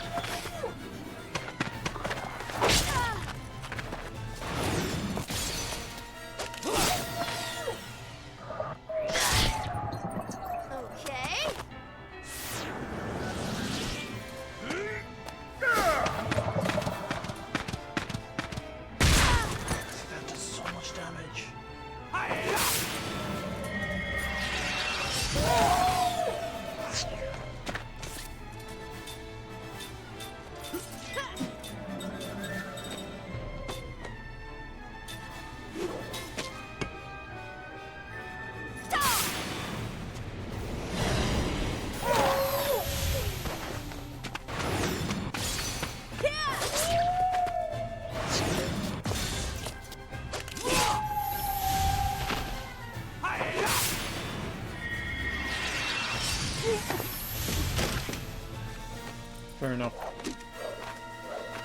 That wasn't very fun. Cook leveled up. And learned mental stability. Which should come in handy. Where am I going? Am I going this way? Am I going around?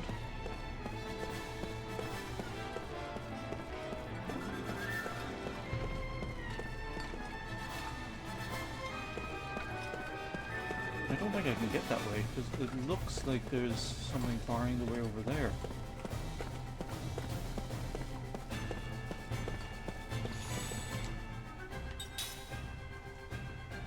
Alright.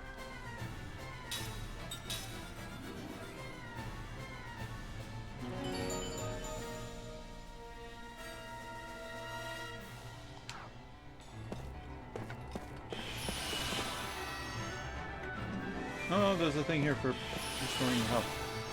Okay, so there's...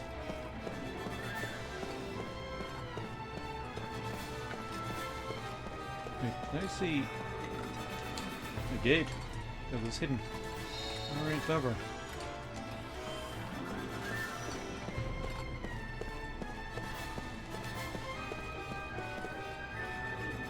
Wait a second.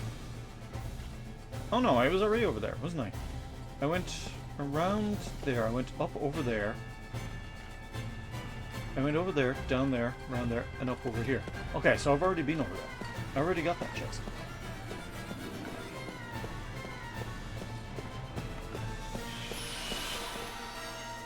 Yeah, that chest is open. Okay, I don't need to worry about it.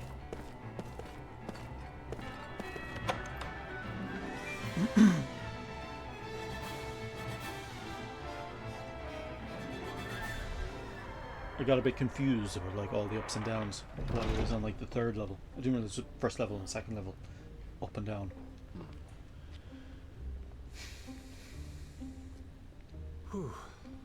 Yeah, this is much better. Time to relax. You all right? Yeah, somehow. Mac! You okay? I'm so tired, Cook. I've killed so many men.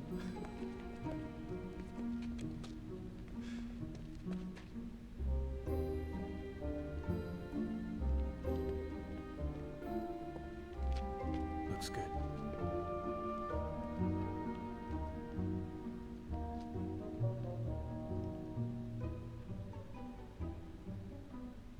Ming! Aunt Ming! Ming! Jensen? Please, don't get up. Why have you come? Oh, you're all... You don't remember me? I'm Seth. Seth Balmore. This is Kai Marganar. We're comrades. Remember? Comrades? What do you mean by that? Here, let me help you.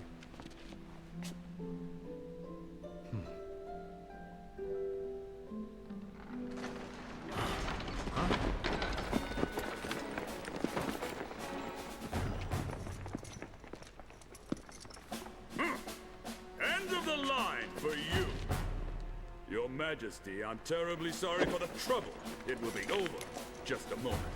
Sorry, this will be over in a second.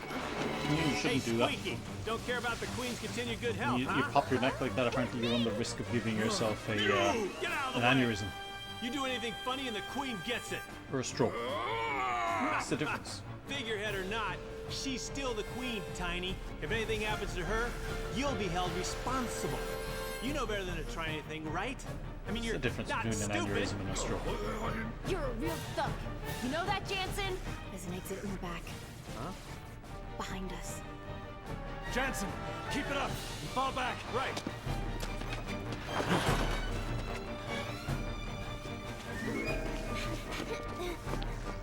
Don't move.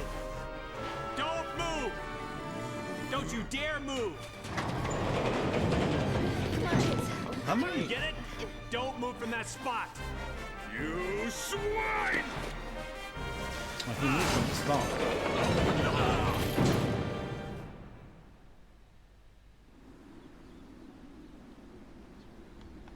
Let me have a...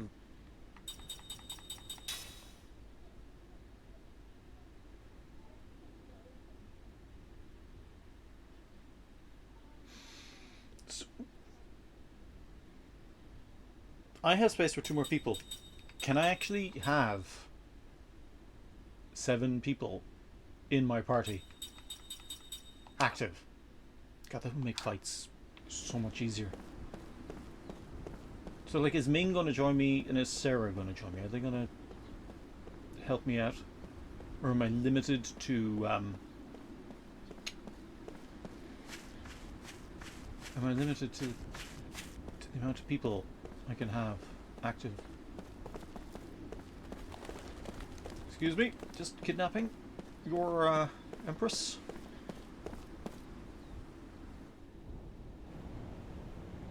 Hey, stop goofing around. They're going to catch up to us. So, where are we going?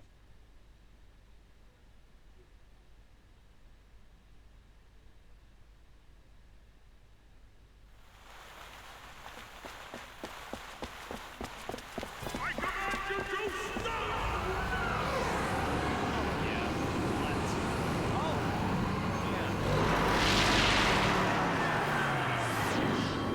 This guy's annoying. General Kukunis!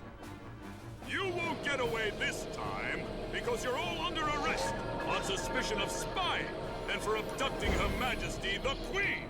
His You voice will sounds come really along familiar as well. quietly.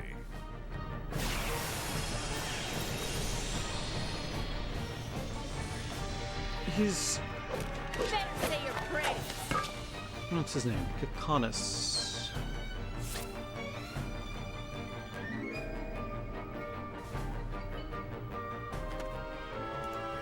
David Lodge.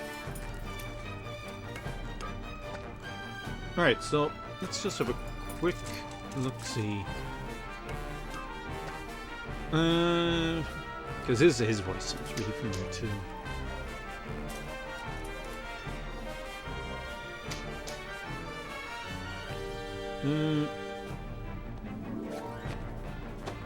Anything else we're into? Justice League, Harry Potter, Diablo 4, Ghostbusters, Triangle Strategy, World of Warcraft, Demon Souls, Shin Megami Tensei, Dragon's Dogma, it's the voice of the dragon. Shenmue 3, additional casts.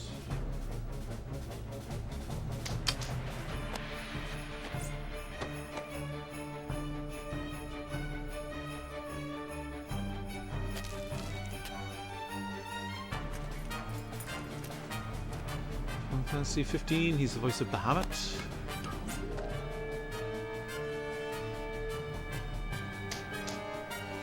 Ocean. Final Fantasy 15, Wedge Kincaid.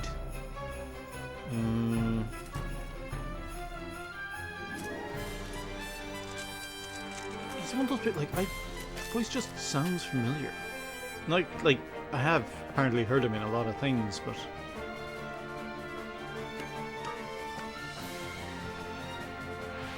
he's the voice. He voiced Frasier Crane and Kelsey Grammer in Family Guy.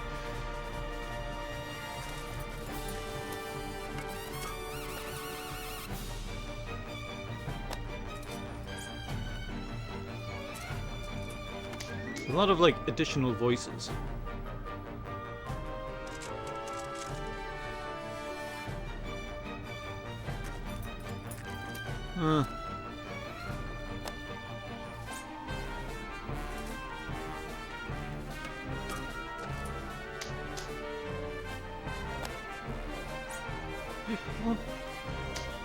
It's almost one of those things when you recognize a person or a voice and you're like, where do I know that from?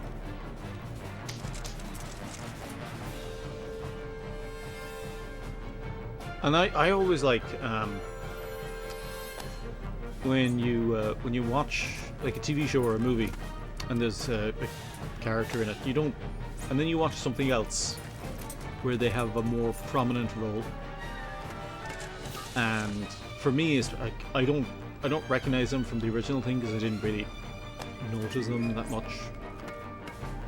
And then I go back and watch the first thing that I saw them in, and I see them and I'm like, oh, that's your man from such and such. It was what did I watch? I watched Reacher before I watched What We Do in the Shadows, this series. I watched the movie first. So a guy who works in like the coroner's office in the first season of Reacher is the guy who plays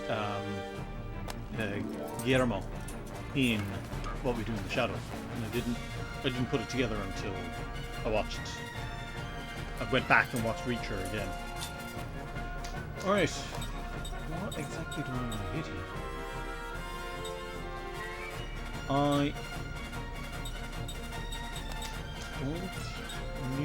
I think we're going to take out the cannon.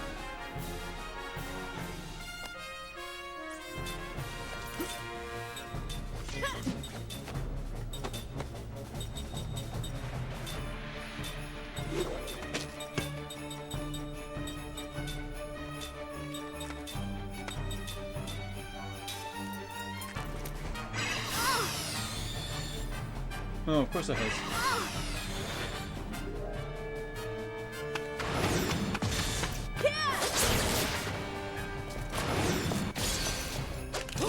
Okay, we might want to take out the units instead.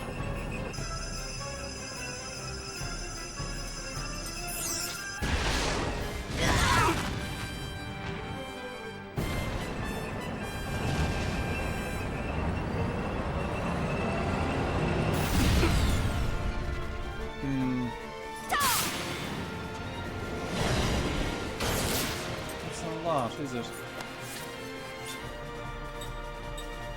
Tank units. No, attack the cannon unit.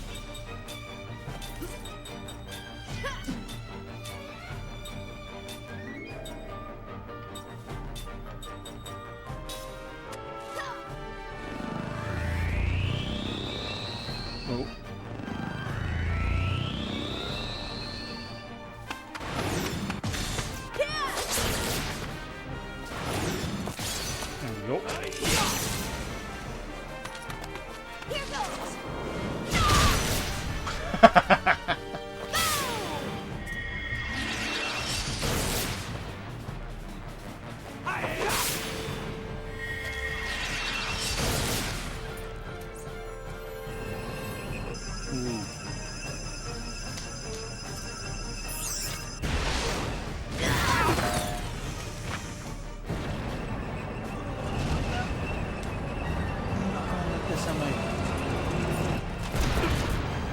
Oh, God. Check out the cannon unit. The cannon seems to be doing more.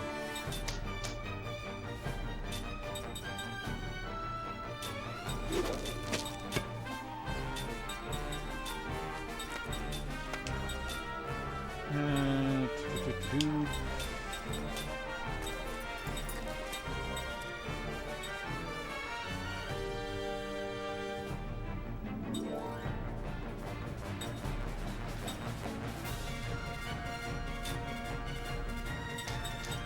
No.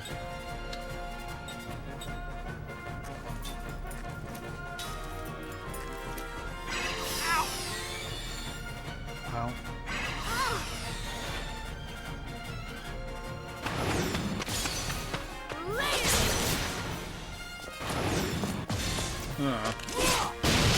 It's no use!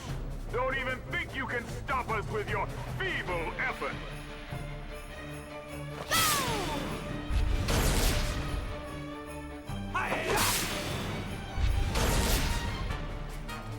Let's go!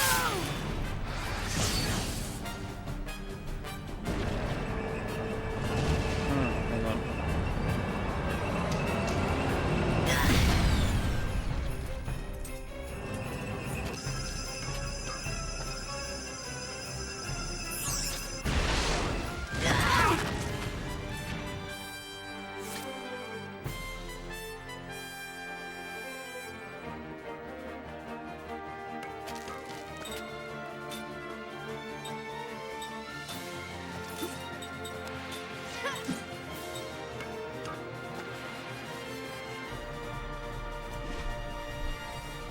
Hey, are you okay?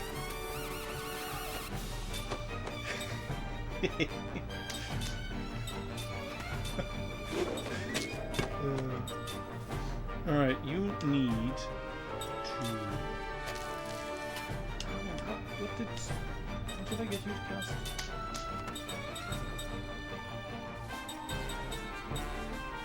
You know what, you can cast... I'll shoot. You can cast... Zephyr. You need your... anyway. Your spirit magic, you can cast...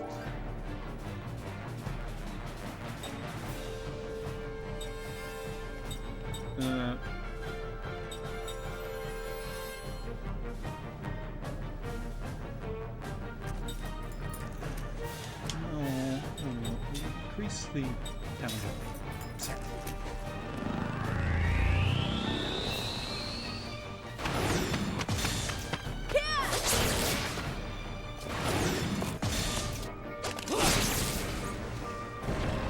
I would have liked to have seen, well, perfect hit from the top. Damage boost. Would have looked like. Let's go!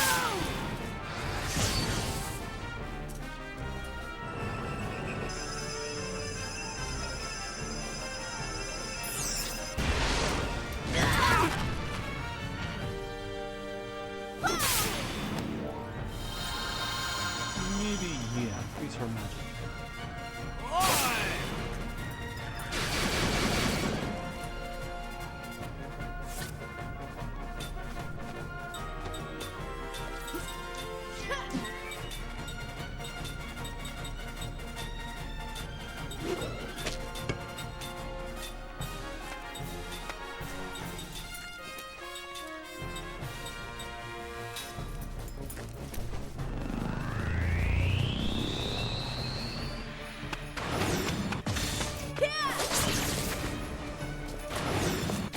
There we go. A mere handicap. Consider yourselves lucky. Oh, he's like Evil the Cat from the Earth and Jim cartoon. what was his catchphrase? Like, a minor setback? Every time something. Like, he could be thrown into a blender and turned into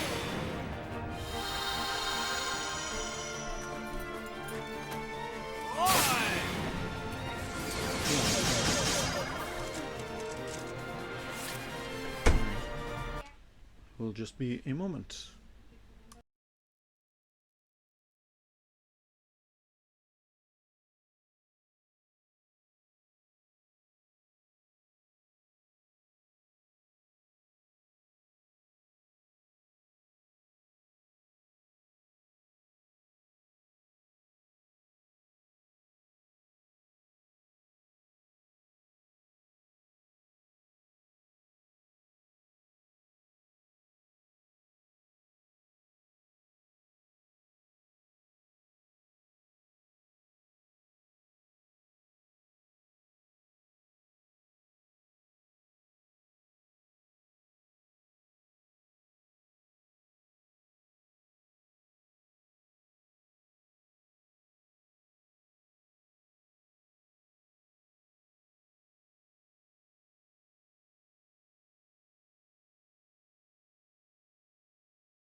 Okay.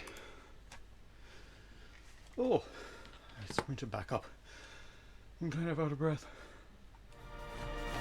What are we doing? Taking out. Take out the cannon. Cannon is the.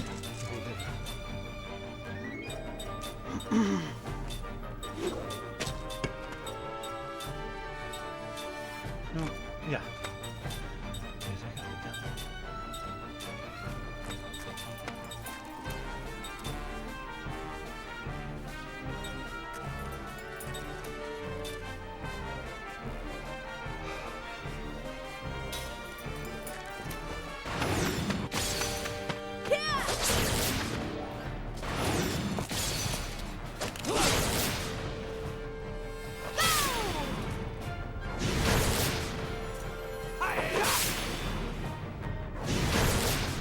Oh.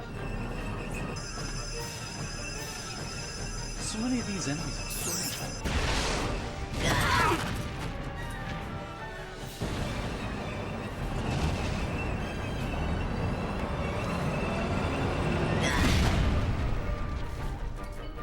Let's go!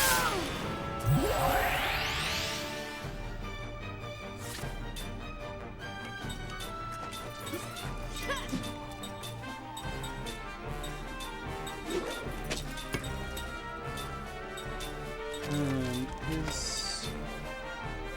No, it's a skill. Here. I'm not through yet! A real man dives in head first!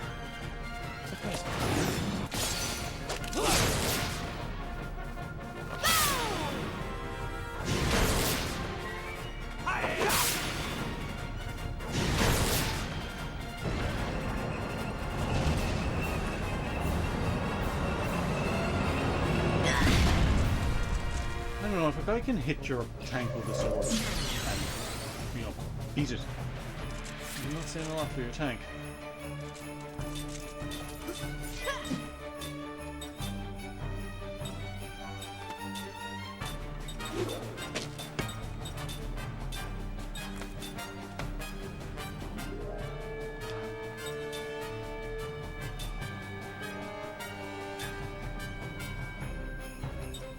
You can heal Seth.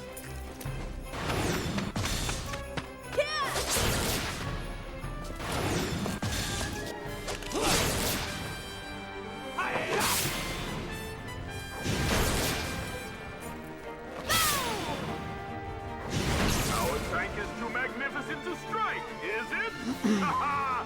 Don't you realize it's no use? Huh? Why aren't we moving? Go! Move! Forward!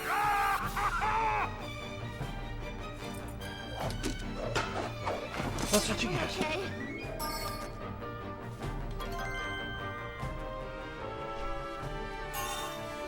Kime learned level 3 Black White Magic, and Seth learned Anti-Poison.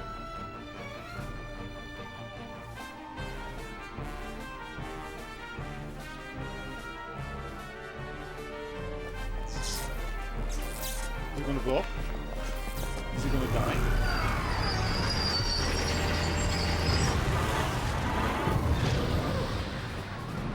Yes, all right. Ha! You had that coming. Why don't you just go back to bed and start the day over? Oh, what are you doing? Fire! Shoot them!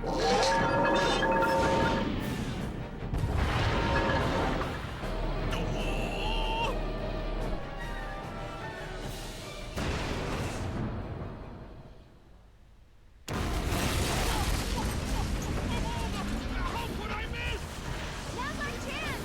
Yeah. Hurry, come on, let's run! Hurry, hurry, hurry!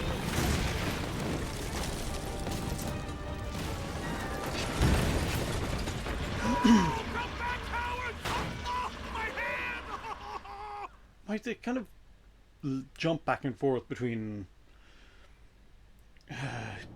Crappy Pants being a like a serious threat and being like a comical villain.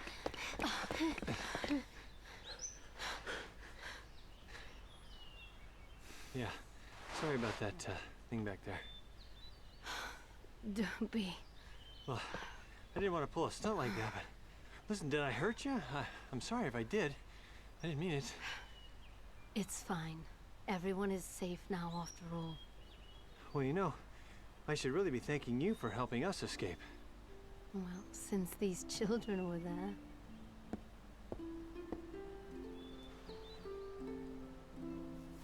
You're acting kind of weird. You got a crush? Would you shut up? We had a moment there. Aunt Ming, are you okay? Yes. Cook? Mac? Why are you two? Did something happen to your mother? She's passed on. Please don't let your spirits fall. I'll always be with you. Thank you, Aunt Ming. Oh, why would a big boy like you be crying, Mac? Because he lost his mother? What? She died like a day ago. Change from here on out. What? Seth. What you said earlier, that we were friends, is it true? Yeah, but this isn't the best place to stop and talk about it. We need to get out of town. What will you do, Your Highness? You said earlier you couldn't leave because you were the queen. I'll go with you. It seems I must. You'll come with us? Yes. Awesome. All right. Yeah.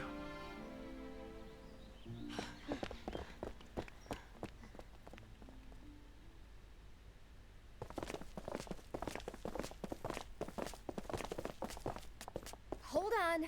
We're being pursued by both Numara and Gongara. We should probably find a ride.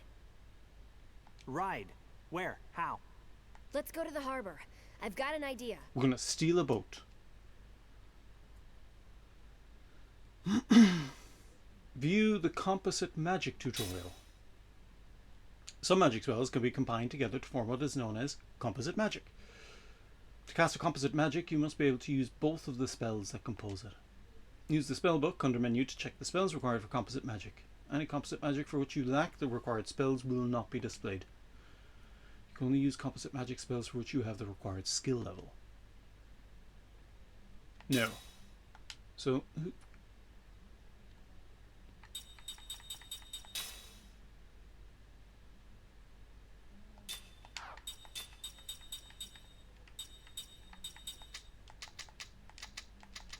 does she have to...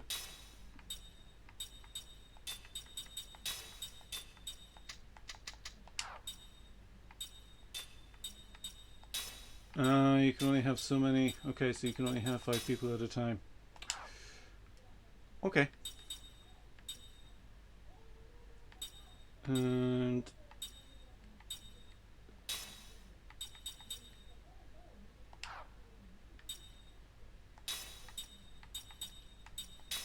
Can Ming do... She can do composite magic. Okay.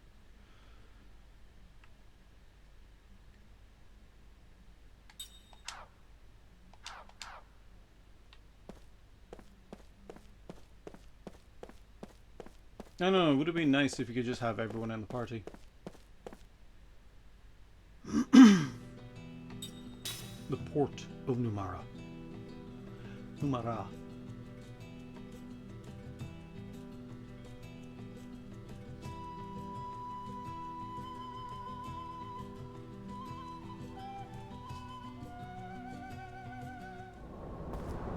And the shipyard is up ahead. That's where the latest model is being built. We should take a look.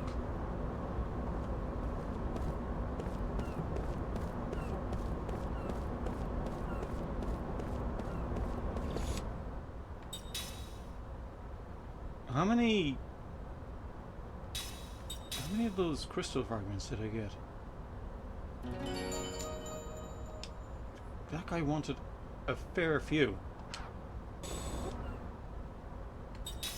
How many do I have? 12. Did he want 19? Am I missing 7? Ship shard should be somewhere in this port. Let's just go find it. Can I not?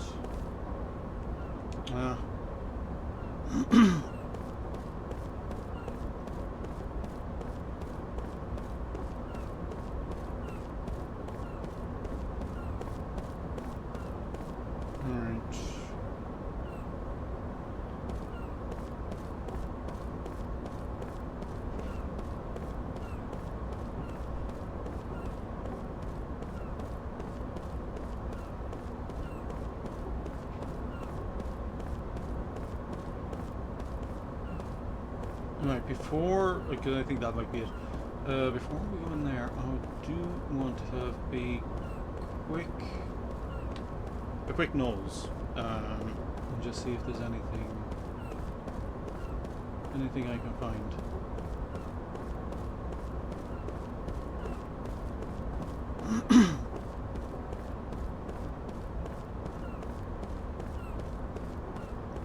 No, I don't see anything. Checking to see if there are any magic chests or anything.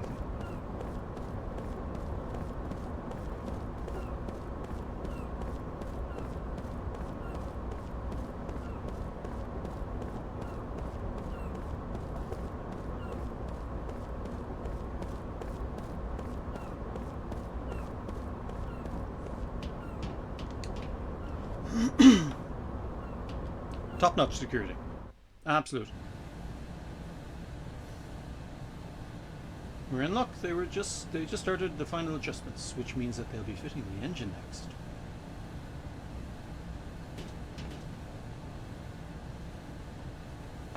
Wow, this is a serious engine. Hey, what's up? Hey, how's it going? Eh? What are these guys? Hey, that engine. Where'd you get it? Oh, this. Let's see, when was that? A while back, an unbelievably huge fish washed up on shore. This was in its belly. We checked it out and realized it could deliver incredible output, so we fixed it and installed it in the boat. Did the repairs work? Like a charm. That boat was built to be General Kakanis' command vessel. Installing it is all that's left to do. I see. Thanks. Don't mention it. A huge fish, huh? You know, a while back... Is there something you remember? I got eaten by a fish. I really depended on it. Depend on what? The fish or the engine? The engine? It's from back when I was a pirate. Huh? Seth, you were a pirate? Yep, that's right. Wow! I murdered children and everything. Amazing! That is so cool! Huh? Oh yeah, I've always loved women who are pirates and swordswomen and stuff. I read books about them for like ever. It is so exciting to meet a real woman pirate. I mean, to make a long story short, she wants to be your apprentice. Yeah. What he said. Could I? So, Seth, Mistress Seth, please, let me be your apprentice.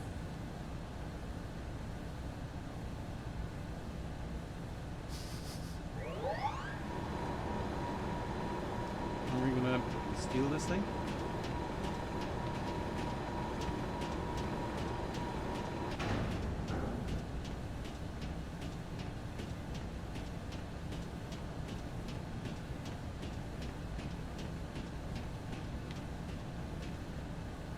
Finally, that should solve the problem. Come on, don't kill me now.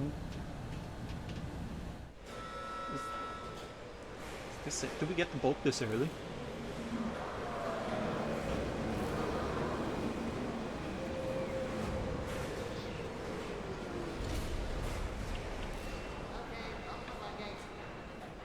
Inform General Kakanis that the engine installation is complete. He said to call him when we're ready for a test run. Alright, yeah. Oh, hey, look! Someone's aboard! Oh, hey! Hey, yourself, you little... What are you doing there? Get off! Go! Get word to General Kakanis! Hurry! Yes, sir!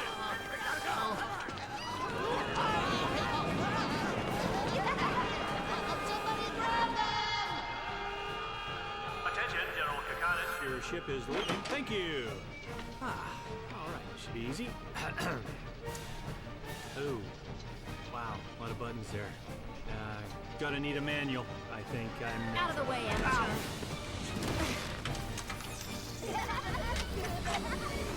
Well, here goes. Starting engine. Okay.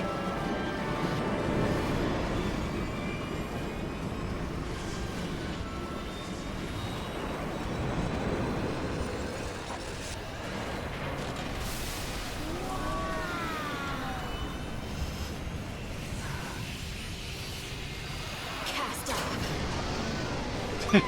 Forgets to open the doors.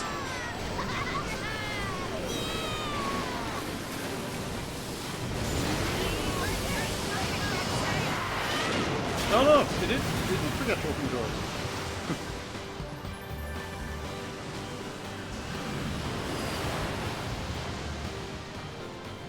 Jeez, that's a strong hull.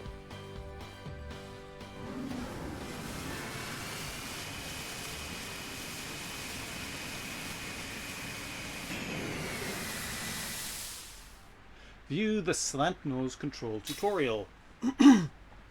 With the slant nose at hand, you're able to traverse the wide open ocean. Move the left stick in any direction to set the slant nose in motion. Move the right stick in any direction to set the camera view. Some areas, such as the shallows, ice fields, and hypercurrents, are not navigable even to the slant nose. Press the RB to move to the slant nose bridge. To return to sea navigation, approach the cockpit controls and confirm that you want to embark. When you approach the shores, A will land on the bottom right. A will appear on the bottom right. Press A to exit the slant nose. To make the world map menu appear, click the right stick and move to the closest landing point. To reboard the slant nose, choose the landing point on the world map menu, then press the A button. Yes. No. This is the weird thing about this game, is that, yeah, they made an actual map.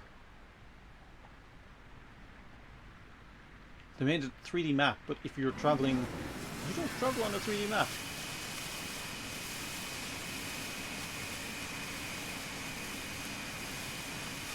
Also, let's see if this...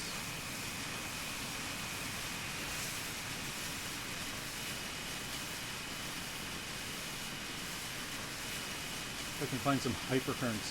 Hypercurrents are kind of scary.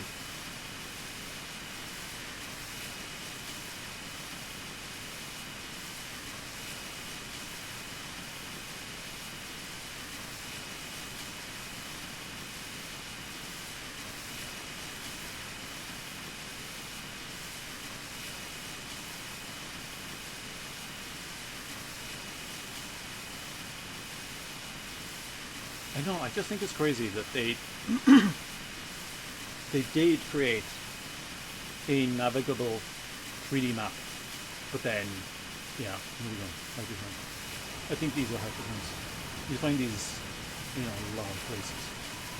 And this might be deep water.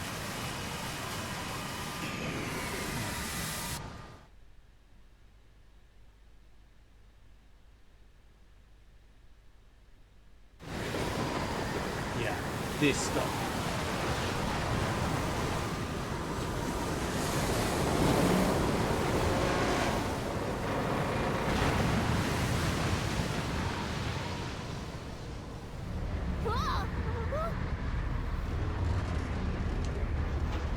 We're not gonna make it! Turn back! The waves are gonna smash us to pieces!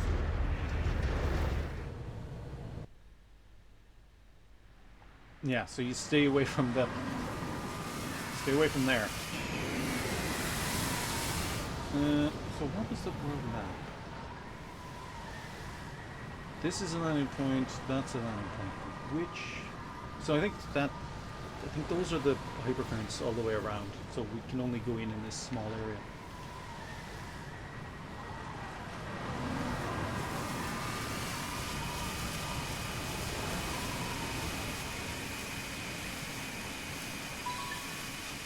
Land.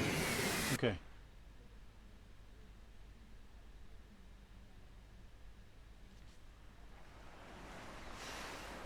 Quotza, southernmost cape. Land at last! Dry land. No more worrying about sinking on that stupid ship. Ow! Hey, what the hell was that for? The slant nose will never sink. Not with the captain's engine on board. You think you're so cool now that you're a pirate? Well, I'm gonna teach you a thing or two about the pirate code. And what code would that be? What code? Well, that would be a secret pirate code that we would do if we had the time. Head. Hey, Grandpa! Wow, you have Cook is such a and what a kick! Boy, she's strong. That Cook. Ha ha. I have no idea what you've just said. Well, what I'm saying is that Cook is as cute as a button. She's just, oh, you must be proud. You lying creep. Cook, it hurts when you get kicked, you know? But he insulted the captain. Isn't that right, Captain? Captain?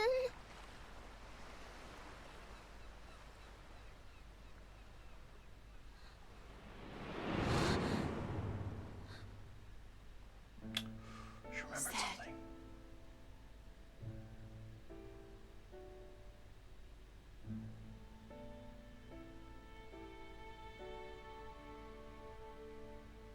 A dream has been revealed.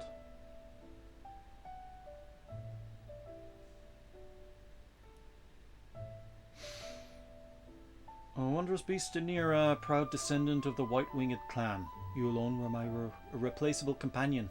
Would it anger you to hear me call us two of a kind? Were we not, in fact, a perfect combination, you and I, bound together by a single thread, that gossamer thread we know as loneliness? Anira, I owe my life to you. Not, of course, that you saved my life in the ordinary sense of the word. Mine is not a life that can be lost under any circumstances. It is an irrevocable burden. Irrevocable? Burden? I will not die. I cannot die, and therefore my life was not for you to save.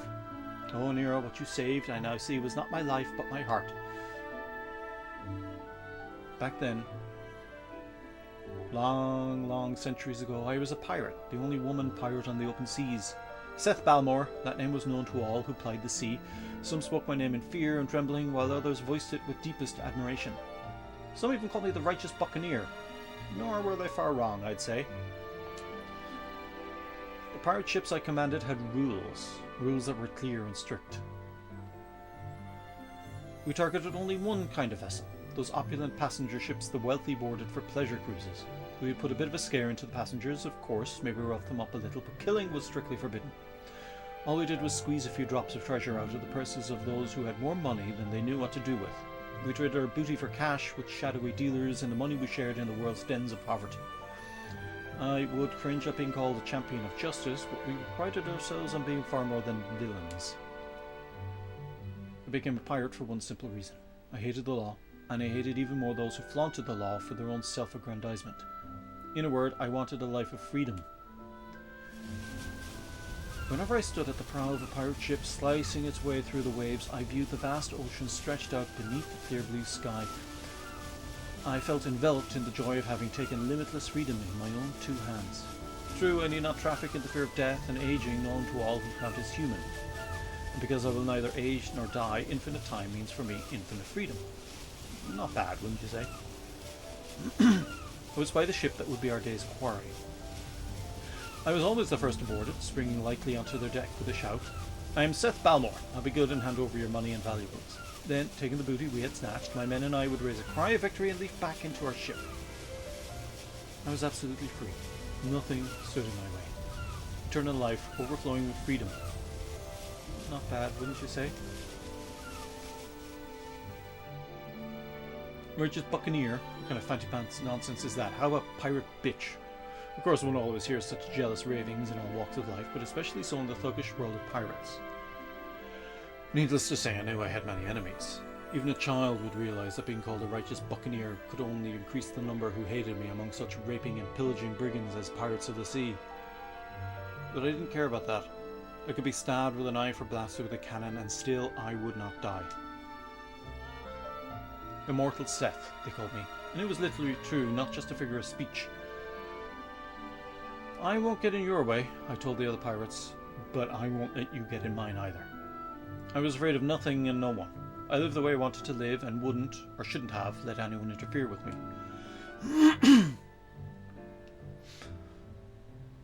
I went wrong only once, but that was all it took. In a moment of carelessness, I let them capture me. Of course, that alone was nothing for me to be afraid of.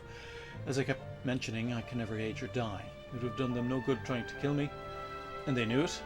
The most they could do would be to rough me up a little and threaten to make it worse for me next time. They had to do something to show their men how tough they were. They couldn't just let me horn in on the pirate game and pretend it never happened. So, I said, hurry up with the torture, will you? I haven't got all day. We were in a cave on a desert island. I was in handcuffs and leg irons and surrounded by half a dozen huge men, all well-known pirate captains. One of them was holding a long, thick chain. I get sick to my stomach just looking at your sweaty faces. Come on, hurry up and beat me with the chain, or would you rather strangle me? Whichever you choose, hurry on and get it over with. And the men laughed out loud. Hurry and get it over with, said the leader. Too bad for you, Seth, but this punishment is not the kind that can be hurried. I'm just sorry we can't stay with you to the end. Yeah, chimed the other men. In another man. Unlike a monster like you, we humans don't have all the time in the world. Okay, men, let's make it fast the way the lady wants.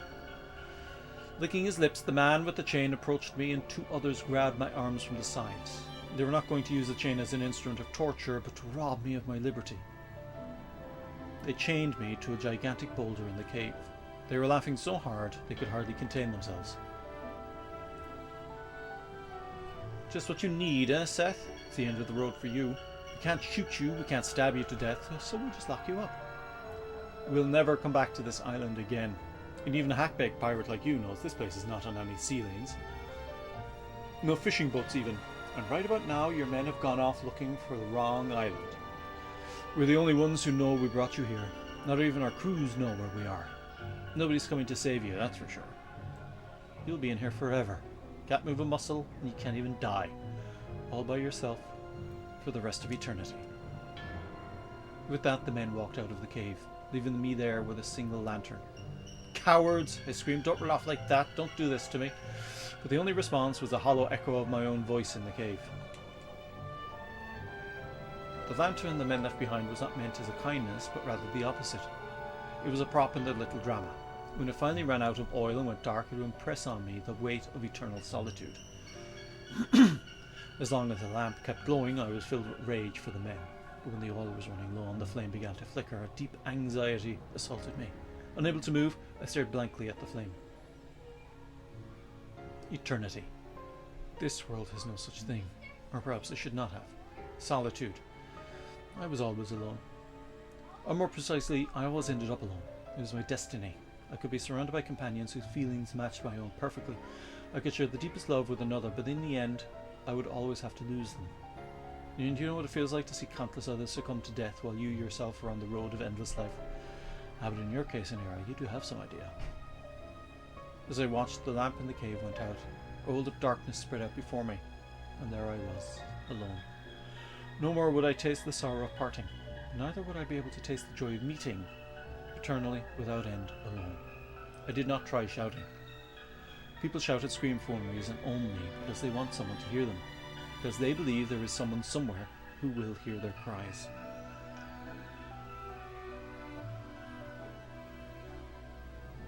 I did, however, shed tears. Which does not say I wept. There is no way that the immortal woman's pirate Seth Balmor would ever break down and cry. A tiny tremor went through the darkness. That is all it was. And then I noticed, oh, tears are coming out of me. Really, that is all it was. The hours passed. Or perhaps it was days. In the darkness I lost track of the flow of time. And there was something else I lost track of. If all there was left for me to do was to stay by myself, struggling against eternal solitude, incapable even of rotting away, then what was the purpose of my living in the world? Perhaps the men who trapped me here would be right. able either to age or die, perhaps I was some kind of monster. Then why was such a monster living in this world? What was I supposed to do here? I did not know the answer to that. I would never know the answer to the end of my never-ending life. I felt frustration, sorrow, but above all, fear. Eternity was frightening to me. Solitude was frightening to me. I might have been trembling. Without even the energy for that, I might have been utterly drained. Whatever it was I was feeling, that is when it happened. Anira, that is when you first appeared before me. A tiny burst of light softened the darkness. And from the light, almost before I could wonder what was there came a voice. Are you too trapped in the prison of solitude? Who is that? In the light, a flash of white wings. Then, with a sudden increase in size and brightness, the light seared my eyes. Accustomed to total darkness, eyes could not stand the glare, and for an instant they could not see anything at all. Grimacing, I clapped my eyes shut before daring to open them little by little. There before me hovered a pure white glowing beast. Its white wings were breathtakingly beautiful. How beautiful you were, Anira. But yours was not a florid beauty. No, it was subtly different. Your beauty wore a cloak of loneliness. I am like you, you said, and when I cocked my head to look at you with puzzlement, you continued, I have been looking for someone like you for a very long time. You spoke slowly, majestically. Oh, immortal pirate, you and I share a single destiny. You knew who I was. Together, let us escape from this solitude and make our way together, you said, your eyes locked on mine. Escape from this solitude. The words continued ringing in my ears. But I did not know who you were, could not even be sure what you were, nor could I leap joyfully at the invitation of one I could not tell as friend or foe. Who are you? I asked. I am Anira of the White-Winged Clan. White-Winged Clan? I'd heard the name before. The White-Winged Clan were said to be wondrous beasts that had become extinct in the distant past. I have heard that the White-Winged Clan died out long ago. I am the last of the bloodline. The only survivor. Indeed, as I said, the last. Which is why you speak of solitude. At that point, almost before I knew it, a weak, almost self-mocking smile crept over my face. I felt myself lowering my guard as I spoke to you. My chains, however, were digging ever deeper into my flesh and shackling my heart as well. You used the phrase prison of solitude before. It's true, this is a prison. Being alone for eternity is a prison without bars. You nodded at these words of mine, Anira, in silence.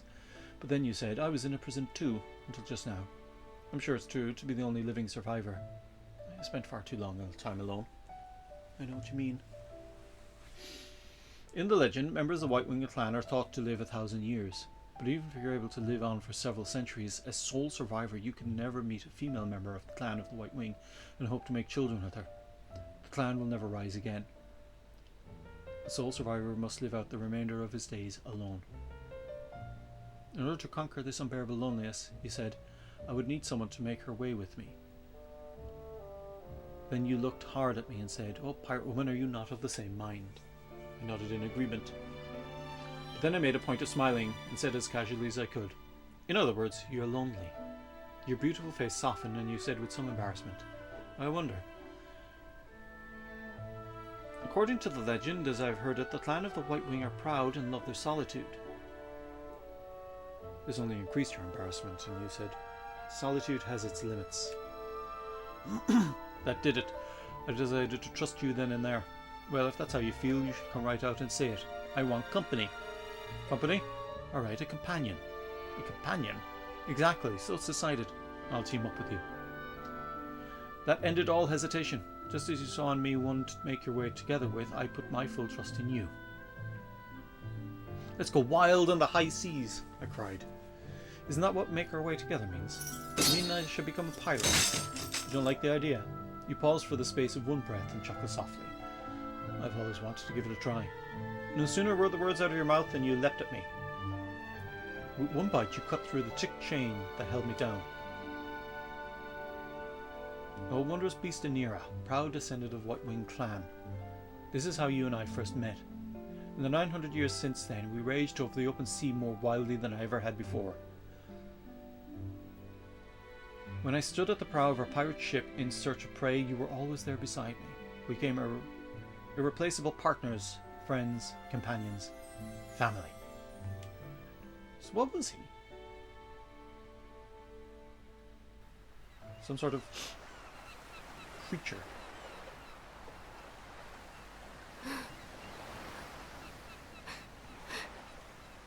Seth? Cook? You're crying. I remembered some things from a long time ago. You mean when you were a pirate? And remembering made you cry? I've always been a pirate. I was crying because of something that happened that I regret.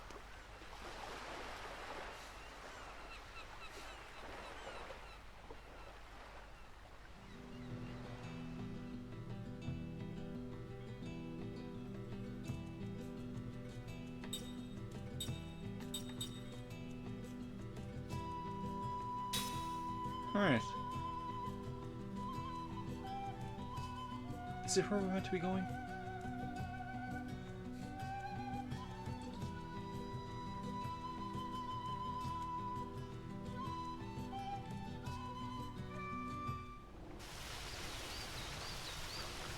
I don't know, these things.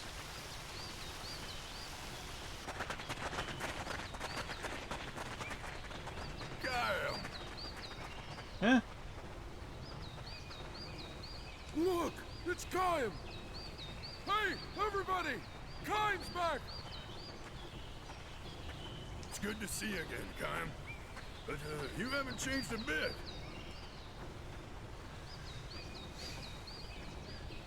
Do I know you? Since your last visit, don't go just yet. Okay, so he's been here before.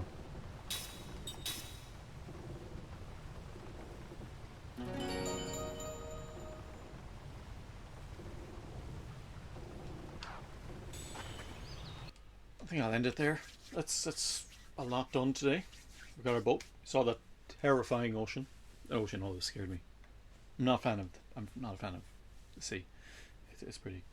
It's a lot. It's a lot. So yeah, that'll do. Yeah, Shanae, and bye bye.